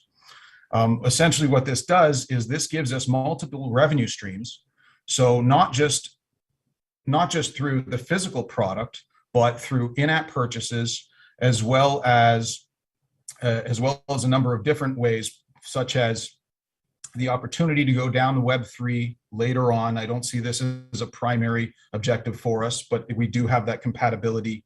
But essentially, our game hub and our platform allows us to own both the front end and the back end. So we can change the digital experience. We own it all, source code, the whole thing. And now we're at a point where we're signing up more and more global partners to essentially come onto this platform as a turnkey solution. Fantastic. Yeah, it's really exciting. It's something that we've gone through a lot of learning, a lot of pains, but it's smooth. It runs really well. We get fan mail every week, and it's a true experience that has a very low bar to entry. It's free, so people can come on to the platform, play, sign up, and then if they want an enhanced experience, they can choose to do so with either collecting or making in-app purchases. Great. Let me maybe ask you a question, because you are obviously someone super experienced in the toy industry, and that's an interesting background. My question would be, after all, do you see what the digital world can bring to that particular experience of toys and gaming for kids? So you obviously started a very interesting development on that side, owning your own tech, developing the old world, Byte World, where people can play, build, own and by the way, learn as well, as you mentioned. That's right. What is your vision, on metaverse or virtual reality? What can that bring to your own industry, which was the toys and pleasing the kids, basically? Okay, so I started out as just a physical product. The digital experience has been transformational, but that was really secondary. Okay. So what we did was we started out by creating this patented artistic style, which would essentially give you this digitized look, where you can essentially, I don't think you can see through my background, but this is what we call a nano hammer, which looks like Thor's hammer. So essentially what we did was we found and pioneered this amazing, highly detailed look, which really got me going as a creator and inventor of toys, because it's so unique. And by putting QR codes on the back, I felt like we could give this easy call to action where you could tell the story of everything, of anything, whether it's character or object. But then when we started creating Byte World as a digital platform and we saw the engagement levels, we said, wow, this is really, really amazing. If you put this into a number of different types of games, because we all have different preferences, that's really, you're giving people the experience that they want to play, that they want to enjoy, because not everybody's the same. Some people like simulators, some people like first-person shooters, some people like racing games. Some people like to, to decorate their own area, which goes back to the sim part. We can do all of these things with our physical products. So when you scan them in, and it doesn't just have to be little collectibles. This can be something that's food related. It can be something that's keychains, t-shirts, merchandise. It's really endless in terms of the type of the verticals that we can go down. But the key point is that you can essentially gamify the whole thing and give people this immersive, personalized, edutaining experience that makes it super fun and at the same time something that you kind of come away learning from. Wow, thank you very much, Dean, for your testimony. It was we can feel the passion there, and starting from the real world and nice and precise products which have already their own design and own story, and bringing it into the digital world, it will probably indeed create a fantastic experience for a lot of people. So thank you for being with us today, Dean. I think we've come to the end of the Scaleup track. I hope that the audience was super interested in that diversity of models. That's what we try to bring here, for you all to have a sense of what is possible nowadays while entering the metaverse. I think we have the following session coming up, so I will probably wrap up now the Scaleup track. Please be there tomorrow. We have many more startups coming in and showcasing their projects, ideas, challenges, and products. So we are very excited to have you back on board tomorrow for the Scaleup track. See you and enjoy the evening on SIS. Many more things to come.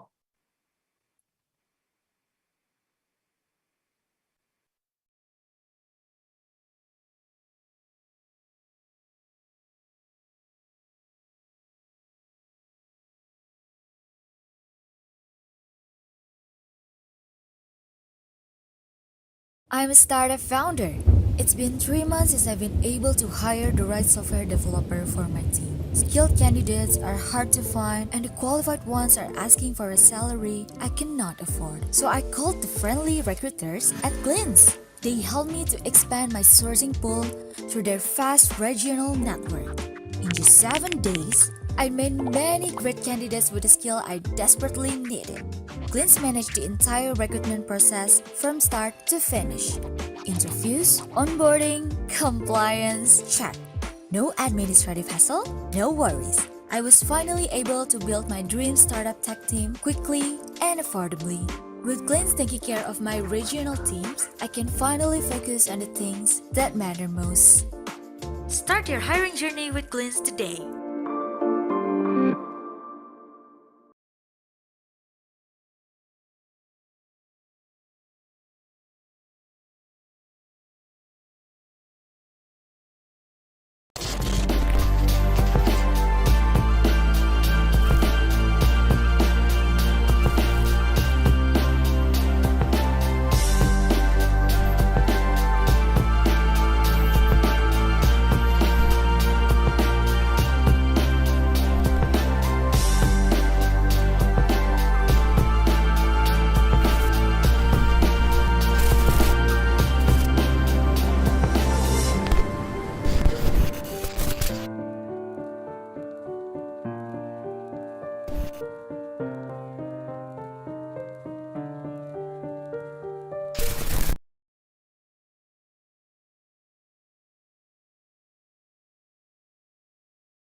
I'm a startup founder. It's been 3 months since I've been able to hire the right software developer for my team. Skilled candidates are hard to find and the qualified ones are asking for a salary I cannot afford. So I called the friendly recruiters at Glints. They helped me to expand my sourcing pool through their fast regional network. In just 7 days, I made many great candidates with the skill I desperately needed. Glints managed the entire recruitment process from start to finish. Interviews, onboarding, compliance, check. No administrative hassle, no worries. I was finally able to build my dream startup tech team quickly and affordably. With Glints taking care of my regional teams, I can finally focus on the things that matter most. Start your hiring journey with Glints today.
I'm a startup founder.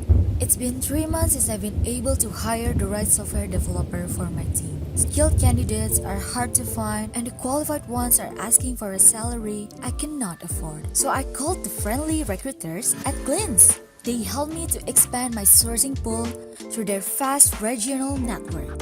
In just 7 days, I made many great candidates with the skill I desperately needed. Glints managed the entire recruitment process from start to finish. Interviews, onboarding, compliance, check. No administrative hassle, no worries. I was finally able to build my dream startup tech team quickly and affordably. With Glints taking care of my regional teams, I can finally focus on the things that matter most. Start your hiring journey with Glints today.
I'm a startup founder. It's been 3 months since I've been able to hire the right software developer for my team. Skilled candidates are hard to find, and the qualified ones are asking for a salary I cannot afford. So I called the friendly recruiters at Glints. They helped me to expand my sourcing pool through their fast regional network. In just 7 days, I made many great candidates with the skill I desperately needed. Glints managed the entire recruitment process from start to finish. Interviews, onboarding, compliance, check. No administrative hassle, no worries. I was finally able to build my dream startup tech team quickly and affordably. With Glints taking care of my regional teams, I can finally focus on the things that matter most. Start your hiring journey with Glints today.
I'm a startup founder.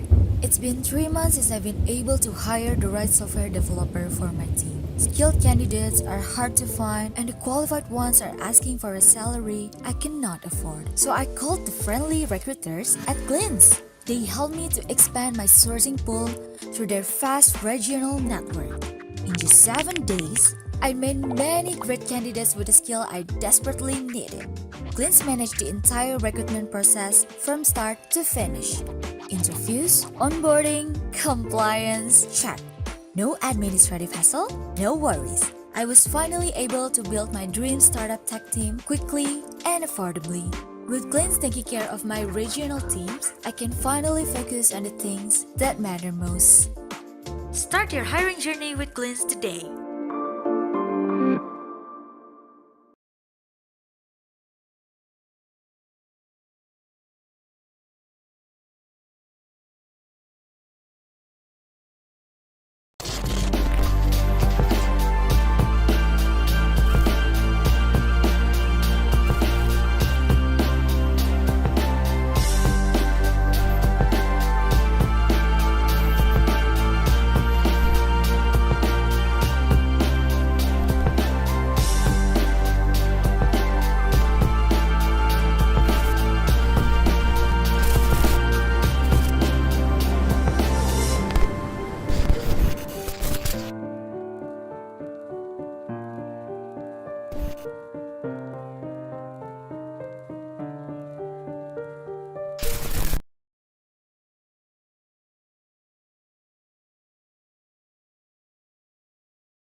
I'm a startup founder. It's been 3 months since I've been able to hire the right software developer for my team. Skilled candidates are hard to find, and the qualified ones are asking for a salary I cannot afford. So I called the friendly recruiters at Glints. They helped me to expand my sourcing pool through their fast regional network. In just 7 days, I made many great candidates with the skill I desperately needed. Glints managed the entire recruitment process from start to finish. Interviews, onboarding, compliance, check. No administrative hassle, no worries. I was finally able to build my dream startup tech team quickly and affordably. With Glints taking care of my regional teams, I can finally focus on the things that matter most. Start your hiring journey with Glints today.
I'm a startup founder. It's been 3 months since I've been able to hire the right software developer for my team. Skilled candidates are hard to find, and the qualified ones are asking for a salary I cannot afford. So I called the friendly recruiters at Glints. They helped me to expand my sourcing pool through their fast regional network. In just 7 days, I made many great candidates with the skill I desperately needed. Glints managed the entire recruitment process from start to finish. Interviews, onboarding, compliance, check. No administrative hassle, no worries. I was finally able to build my dream startup tech team quickly and affordably. With Glints taking care of my regional teams, I can finally focus on the things that matter most. Start your hiring journey with Glints today.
I'm a startup founder. It's been 3 months since I've been able to hire the right software developer for my team. Skilled candidates are hard to find, and the qualified ones are asking for a salary I cannot afford. So I called the friendly recruiters at Glints. They helped me to expand my sourcing pool through their fast regional network. In just 7 days, I made many great candidates with the skill I desperately needed. Glints managed the entire recruitment process from start to finish. Interviews, onboarding, compliance, check. No administrative hassle, no worries. I was finally able to build my dream startup tech team quickly and affordably. With Glints taking care of my regional teams, I can finally focus on the things that matter most. Start your hiring journey with Glints today.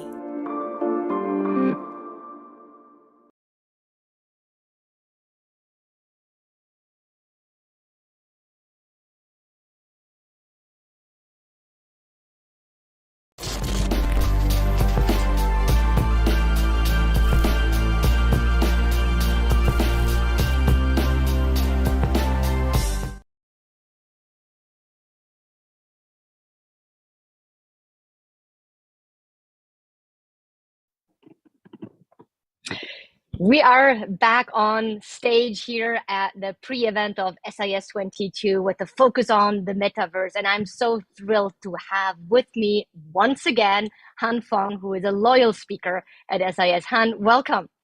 Thank you. It's good to be here again. Love to have you. And you know the drill. So I will ask you to start off with giving me a bold statement about how Web3 will impact chip makers and how access points need to develop and evolve to unleash the full potential of the metaverse. Sure. Well, I think the metaverse represents a generational change. It really has the potential to impact, if not transform, most aspects of society, from how we socialize to how we work, learn, play, transact, even create. And with it touching so many different aspects of our life, you can start to see just how impactful it will be for the devices, the implications to how we interact within the metaverse with each other or with different elements, how we transact, how we play. It's going to have a huge impact on all sorts of devices, a wide range. And the economic impact is huge too. If we think about today, GDP is something like 85 trillion, right? And the digital economy is about 9% of global GDP. The metaverse, if you think about what it could potentially transform, is much more than that. So, even just 20% of 85 trillion, it's a massive market.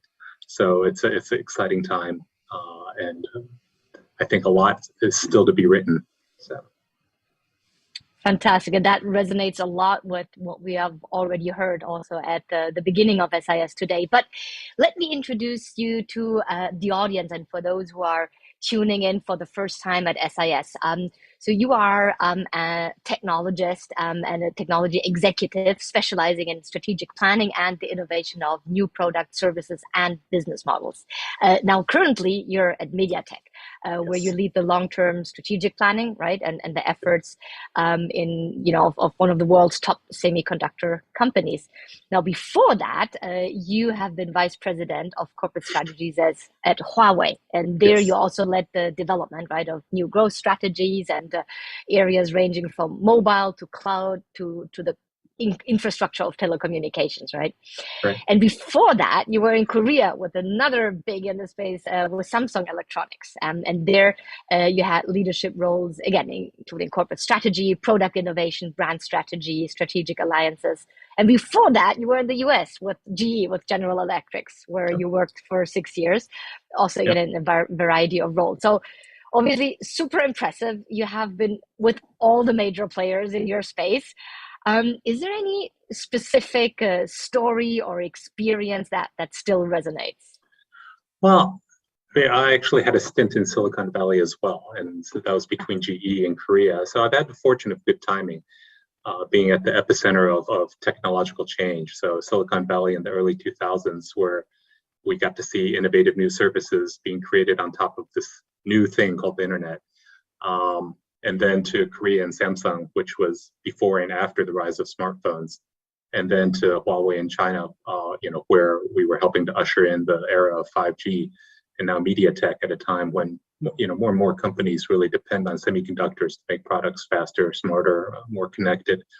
So I think just being very lucky with the timing, and love the fact that you get to see this sort of change. Yeah, and you have been really across countries and continents, right? I guess it must be interesting to see cultural differences, or not really. Like, are they all the same? Yeah, of in course. that way? I think that's definitely one of the perks of having worked internationally. I think more interesting is seeing different parts of the value chain, from semiconductors to the devices to the network, and getting through seeing that, having an appreciation for what might come next. Yes, and I actually forgot and didn't appreciate that you were at Silicon Valley during the .com bubble. I mean, does it kind of like feel the same right now with Web3? Is it? Well, yeah. I mean, I think the way that I would describe it is that the reason I'm excited about it is because innovation is accelerating right now. So each new innovation, just less and less time in between. But I think we're on the cusp of major change. And what I mean by that is, I think each technology era is marked by two phases. There's an installation phase and application phase. So the installation phase is where you might see like the railroad tracks or the internet pipes and networks. And the application phase is where innovative new services are built, leveraging these new technologies. And so with 5G, I think we're reaching the maturity point of having that infrastructure there, the installation phase. The next phase is imagining all the new stuff that you're going to do with it. And so because we're at that inflection point, I think it's a really interesting time. No, absolutely. And I love it when you always explain so well, how the entire industries and value change. And with that, also the user interfaces actually have evolved from 1G, 2G, over 3G, 4G short time, and now 5G. I know you guys are already working on 6G. So if you can explain our audience, I think it's fascinating to make that linkage. Sure. I think each new era is ushered in by new technologies that transform what you can do with the phone. So the early phones is just voice only, and then we got to type on it. Multimedia consumption came next, and then gaming. But each new era saw the rise of a new form factor that leverages these new capabilities, like computing capabilities or data capabilities. And with each new form factor came a new user interface, and this is really key. I think early cell phones, the user interface was an alphanumeric keypad, the Nokias, right? And so all you needed was to punch in, 7 digits.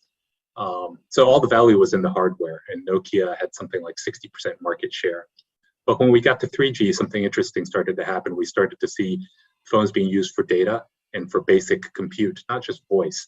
And this led to a new UI, which is the keyboard. And so we were using our phones for typing emails or surfing the internet, and we saw BlackBerry take the stage. And this led to a value migration from hardware to software. Then came 4G, and the interactions got richer, and then came touchscreens with 4G. And as the phones became more and more useful, more and more powerful, the value shifted again, and this time to services or apps, the whole app economy, and enter Apple. And so what we saw was a dramatic change. Nokia with something like 60% market share in 2007 to near irrelevance by 2011 and 12. So we saw the value kind of hop to different parts of the value chain like 3 times in 6 years. So, so what's next? What happens with the metaverse? And that's kind of the trillion-dollar question: is how will the landscape for hardware evolve? Yeah, and I think it's actually really interesting to see how different players really benefited at a specific given point in time. Because, for example, at the beginning, I guess the big money was to be made out of infrastructure, right? And then how it moved, and now with Apple App Store ecosystems, etc., we see the value creation there. I mean, what do you think is the reason why some of these players just missed to hop onto the next stage? Apparently, Nokia had the concept of the App Store in their boardroom, right? And it got turned down. Yeah. I think the short way to explain it is just a platform strategy. So and the startup folks doing startups can appreciate this, is it's all about scale fast, right? And so for an incumbent with a big business, it's always about profit. And so it depends on how open is your platform, right? So you can be super open like Linux, but then it's hard to capture value. Or you can be very closed, a little more closed like Apple, and you capture all the value, but maybe don't scale quite as fast. Or you can be like Microsoft Windows in between, which is a little more open, balances the openness versus monetization. So it's a business model choice. And I think the incumbents, suffer from innovators' dilemma, where they want to protect their core business, which is hardware. And they wanted to monetize the services. And so that's probably a part of it. Yeah, and actually, coming to hardware now and access points, right? So how is Web3 going now to reshuffle the cards, right? So because arguably, we're talking a lot about the metaverse, and arguably, again, we have blockchain-enabled metaverses, AI or virtual reality-enabled metaverses, but accessing, particularly, the VR world is really clunky, right? I mean, Oculus does not integrate with Apple. Everybody, is saying that they're developing the new Oculus. Apple is probably on their own device. I think something already came out. So basically, yeah, from a chip manufacturer point of view, what are you seeing? What are your bets? What is your forecast? Wow. That's a tough question in terms of placing the bets, because I think the story is far from being written. I think the big question now is what comes after smartphones. Is a metaverse device going to replace the smartphone? And some of the things we might want to consider there is what will be the prevailing user interface. How are we going to navigate the metaverse? Will it be through glasses? Will it be through bulkier goggles? Or will it be legacy devices? If we think about something like Roblox or Minecraft today, that has elements of the metaverse, but we experience it in a kind of a 3D environment through a 2D device, 2D display. So we wouldn't count out legacy devices just yet. But getting back to whether or not smartphones will be displaced, and how big a displacement could that be? I think again it depends on the prevailing UI. I think, as we saw in the previous cases, each time the UI changes from alphanumeric to keyboard to touchscreen, It gives a new entrant the opportunity to build an ecosystem of app developers that can take advantage of that new technology and create that new prevailing platform. And so what will it be in the metaverse? How will we interact? Will it be voice? Will it be eye tracking? Will it be, motion user interface? Yeah. Or will it be neural? So a neural interface, and you see Facebook investing in, I think it's Control Labs and Elon Musk doing Neuralink. People are constantly looking at what the next UI could be, because that will determine who is able to capture value. Absolutely. And I remember we talked about, BMI basic, right? Brain machine interface when you go to these neural connections. And I remember you were pulling me back and say, wait a second, Kurt, don't go too fast. Because again, I think you have a thesis in terms of traditional players, still playing a role for a long time. And you probably have seen adoption cycles and how long it takes. It's like, don't throw your phone away now. Yeah. Exactly. I think, my takeaway is that the metaverse, in its purest, in its ideal form, is maybe still a little far away, more than 5 years. But I think there are elements of the metaverse that are here already today.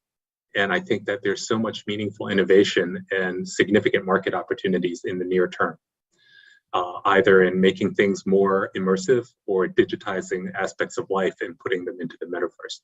And the analogy that I would draw would be, there's multiple paths, and each one has huge opportunities. So same thing with autonomous vehicles, and for fully autonomous, maybe that's 5, 6, 7 years away, but it doesn't mean that there's not a lot of interesting stuff going on today with ADAS and getting cars smarter and smarter. So you do have companies that are starting with full autonomous from the get-go, but you also have a ton of opportunities of people making cars a little smarter, a little safer, and which one wins out, which one scales faster, which one has more revenue, time to revenue. And so the same thing for the metaverse. If we stick to the idealized version of it, that maybe takes a few years, but there's so much cool stuff going on right now, and a lot of good innovation. Some of it happening with innovative new form factors like these head-mounted devices or goggles or glasses, but some of it happening now in traditional devices, legacy devices as well. Absolutely. And I think talking about, if we take the phone, right, and look at it, where kind of like, where's the biggest bottleneck at this point in time? Is it really the chips, the CPU power? Is it the fact that you hold a phone only in your hands, right? And it's not like having a full immersive gear. Where's the bottleneck? Yeah, I mean, some of it is in terms of the processing capability of the goggles, and a lot of goggles, head-mounted displays today still require tethering to something a little more powerful with a power supply, like a PlayStation VR or something like that, or Oculus. Having a standalone device requires something that's very small, light, long battery life, and so I don't think phones necessarily go away anytime soon. The devices today still rely on the phone either for compute or for the connectivity to 5G or whatnot. And let me see, where were we going with this point here? The question was a little bit about the bottleneck, right? If you take the Right. phone, what is the issue with the phone not being able to rendering a full immersive? Yeah. I mean, so experience? the headsets today, they can render very well, but it can always be better. You can get that latency down a little bit so that the experience is more smooth. Of course, you want the battery life to be better, and so as chip makers, that's what we're focused on is enabling that. Because I think once what you want is for the headset to be able to do everything rather than having to tether it to some device at home or to your smartphone. Gotcha. Now you talk about being a chip maker, and I know it's not a secret. Everybody is playing around with 6G. I mean, do we need 6G for a full immersive metaverse experience, or what is it going to bring to the table actually? I think 5G is quite okay as it is right now. I think with a lot of the things in the metaverse, things are actually probably more cloud server side issues. Can we really concurrently, sustain interactions across millions of users, as they move from place to place within the metaverse? Can it really scale? Right now, when you have virtual events, to have true interactivity in the virtual world, it's still limited to a few tens or hundreds of people, at least in the massively multiplayer game environment. And in those environments, still we're dealing with kind of pixelated graphics, not this level of video quality. So to do that, you still need massive innovation on the server side. Yeah, absolutely. And I think that's actually one of the things when we look into some of these MMOs, obviously one of the problems that they have is it's basically getting the masses right into one, whatever land parcel, whatever you want to call it, right? Right. But what you're saying is that's not really the problem of 5G not being able to get to that. So, and I remember you telling me, Corinna, 5G is even not really fully deployed yet, right, in its full capacity. So again, just to nail down what exactly is needed to change that. I think the servers need to be a lot more powerful, and the networks probably could use some better latency. And then you need to make devices smaller, lighter, the sensors more prevalent. I think, it's across the board. You need better components, both on the terminal device, in the network, and in the data center. Right. I mean, the other thing is, and there's a question from the audience that says, in your view, what combination of hardware, software, and storytelling, I guess education as well, right, will be the true enabler for Metaverse to become mainstream? That's a good question. I think there's a lot of things I think that are beyond technology that could be limiting the metaverse, and some of those could be, are we going to see a fragmentation of the metaverse? How many will there be? Will we have the same standards? Will you be able to hop to one to another freely, or will you need, a physical world analogy of a passport? And I think the risk now is with geopolitics the way they are, is that you're maybe getting the development of these different metaverse branches, and the fear that maybe it's not as compatible as the internet is today. Today with the internet, we have a set of standards, whether it's HTML or SMTP, for doing different things. Will we have the same sort of standardization in the metaverse is a big question, and whether or not they will be open. Absolutely. And I guess, the interoperability between different, lands or metaverses is one of another holy grail questions and topics being explored. But you're touching on a very important point as well, obviously, when we talk about, connecting devices or, connecting between different metaverses. There's always the question about security, right? And again, one of the clunkiness potentially today is to say, well, if I want to go hop into Decentraland or the Sandbox, I have to connect my MetaMask, or and there is this question of security, right? And again, from you, from an infrastructure point of view, does that pose extra challenges, or is there anything that you actually can do to prevent breaches and to have that extra layer on security? Probably a little bit more for the platform providers and the way that they build things and the standards that are in place. But I mean, I think that what we see today with the internet and trust and privacy, I think it's only amplified in the metaverse. So it's going to be a bigger issue for everybody involved, but the service providers especially. And I think that we need to take a look at these monetization models. Today we are the product where, our data is what's kind of out there. And what does that mean in the metaverse? But I think, security is one of the key drivers that will determine how fast and how widespread the metaverse develops. I think there's a few other factors too. Of course, VR, AR technology. There's also blockchain.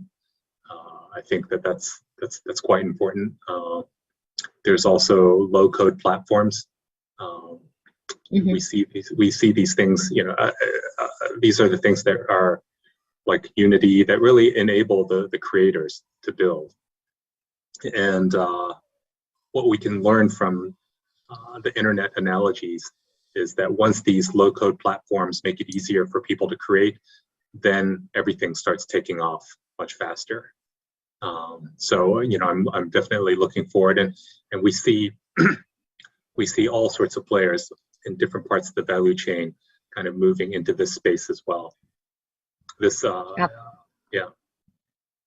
Yeah, absolutely. And you talked about, again, VR versus blockchain enabled or powered, metaverses. So, some of VCs actually have the strategy of investing into VR native companies that are now adding tokenomics on top, where basically, they say that skyrockets valuations because, you put NFT or blockchain into your pitch and you can at least go times 10, you add a zero to your valuation.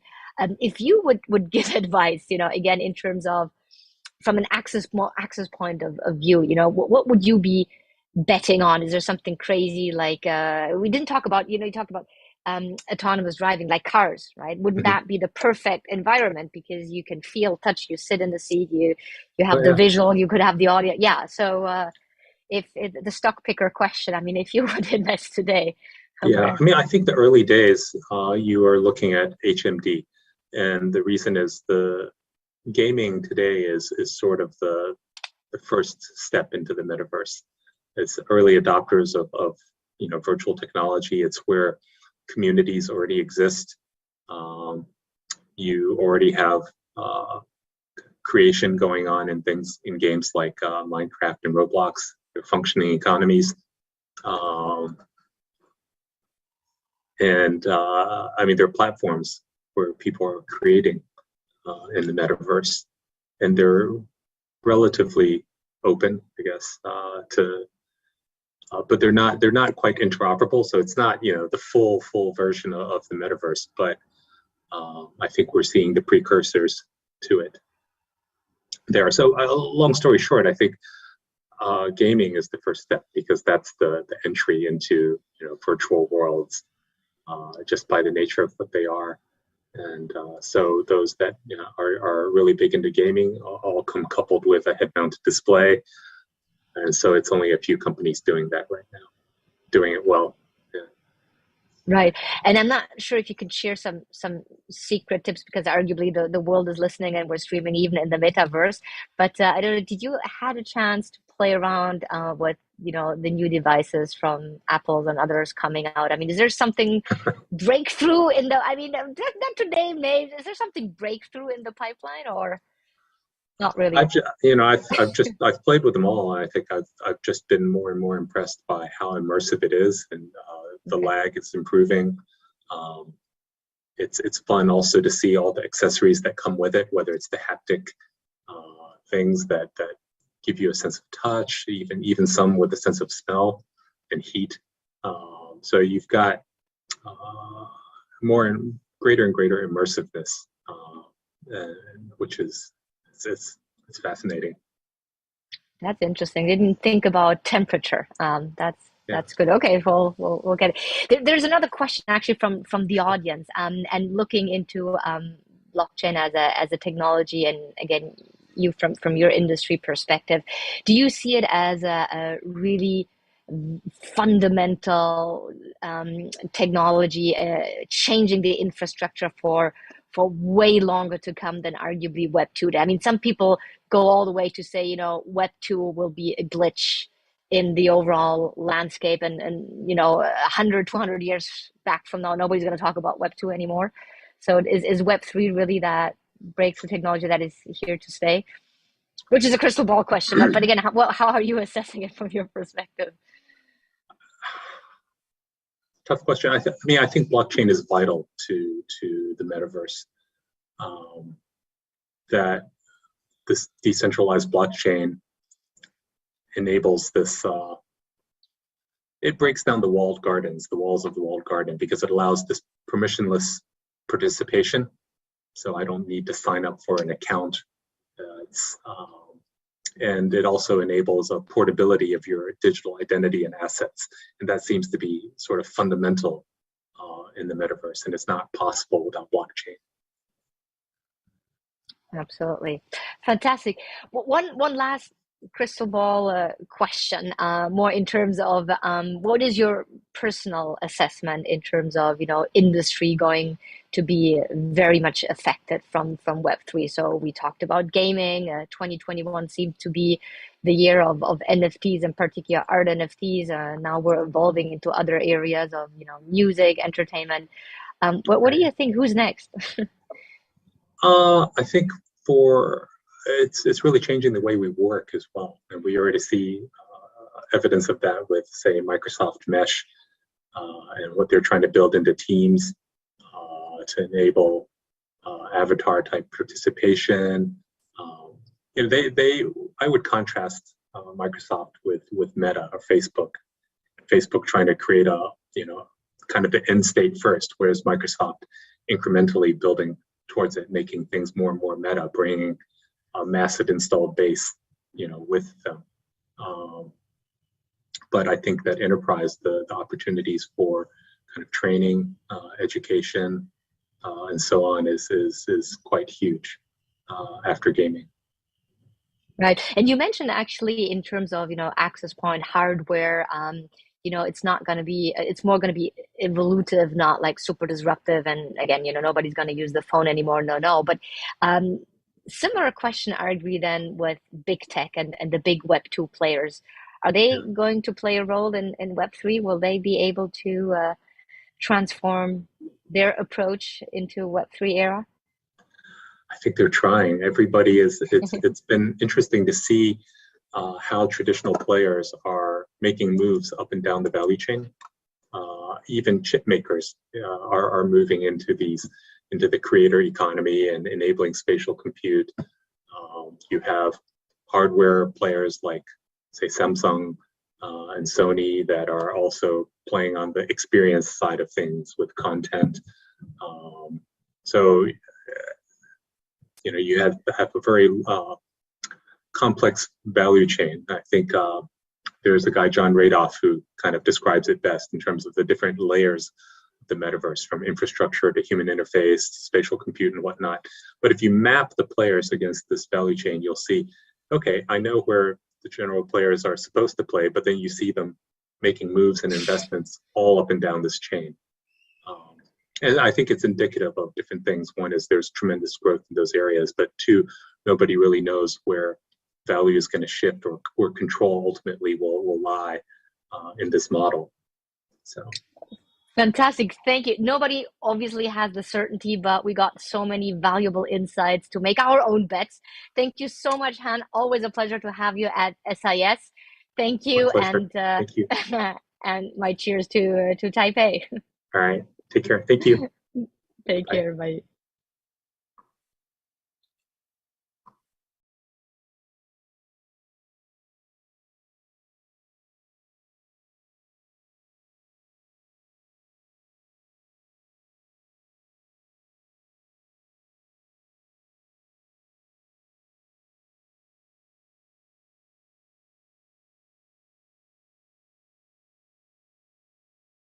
And close it.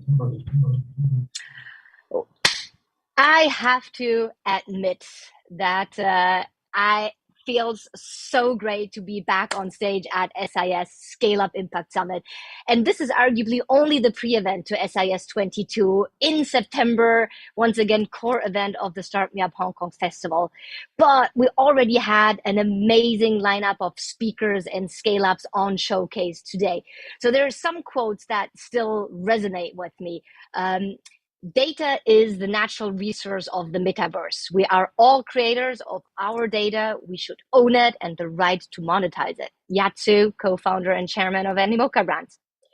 We see NFTs as a continuation of the 21st century art. Blockchain technology, and more specifically NFTs, now allow digital art to be commercialized. From Francis Bellin, President Asia at Christie's. Belonging to a nation will be no longer defined by borders, but by your choice to belong to a digital tribe united by same mindset and values. From Amber Gadar, founder and CIO at Alliance Block and chief meta economist at MyGNation. And just now from Han Fang, deputy general manager at corporate strategic marketing at MediaTek, we learned that the holy grail in terms of access points to the metaverse yet needs to be defined, but we can be sure that it will create enormous user experience from sound to voice to feelings to temperature to immersive and fully even smelling experiences. Now, we also had fantastic scale-ups, namely the Shopify of Web3, the Windows software for the art world, 400% faster learning thanks to the gamification of education, the company that helps you feel the metaverse, an NFT museum bridging real life and visual clubs, and the true merger of the metaverse and reality. Now that was amazing, but it's not the end. So I want you to make sure that you are back and tune in tomorrow at 8:30 Hong Kong time in the morning. We will have more disruptive business models and scale-ups on stage, of course. And we also have way more thought leaders, pioneers, and change makers and experts. For example, we will have Ivan Aoyang from Animoca Brands and Adrian Lai from Newman Capital talking about how to invest and win in Web3. We have Jean Zhang from Arcstream Capital, early investor in Epic, FTX, and Republic, talking about Web3 trends in Silicon Valley and China. You'll get the geographical perspective. We will have Gary Liu, the CEO of the SCMP, talking about their new initiative called Artifact and how to preserve and promote historical common goods, such as the front pages of the SCMP, thanks to NFT technology. We will have proud Limpong Pan from ZipMax talking about making crypto part of everyday life, focusing on DeFi and other fintech trends in Web3. Felix Hartmann calling us from the Silicon Valley, from Hartmann Capital, talking about investing in the open Web3 metaverse, and not only about access points and gears, but also how to vote with your money for an open metaverse. We will have Bridget Greenwood from the $200 billion club to talk about gender diversity in Web3. Mushir Ahmed of FinStep Asia will help us to all get crypto pilled if we're not yet, and by giving us an intro and an overview of all existing metaverses. And the list goes on. Now, I cannot close the day one without once again giving a very special shout out to our partners and sponsors. Thank you for your trust and support. Our platinum sponsors, DLA Piper and Toko, platinum sponsors and friends at Animoca Brands, gold sponsors, Jardins, our silver sponsors, Magazine Cloud, Newman Capital, Glints, our metaverse sponsors, BNB and Metaki. And I saw there were so much going on in the headquarters in Decentraland and people getting their wearables, their special collectibles. We also thank our venue sponsors, Christie's, for streaming live into their spring sales at the convention center in Hong Kong, and obviously Club DAO here in Hong Kong hosting us physically. And thanks to our media sponsors, Gen T and Tadler. Last but not least, thanks to all our community partners, over 50, and ecosystem partners hosting their own special streams and sharing the love over social media. So with this, I would say it's a wrap. This is day one. I'll see you tomorrow at 8:30 Hong Kong time. Cheers. Yeah.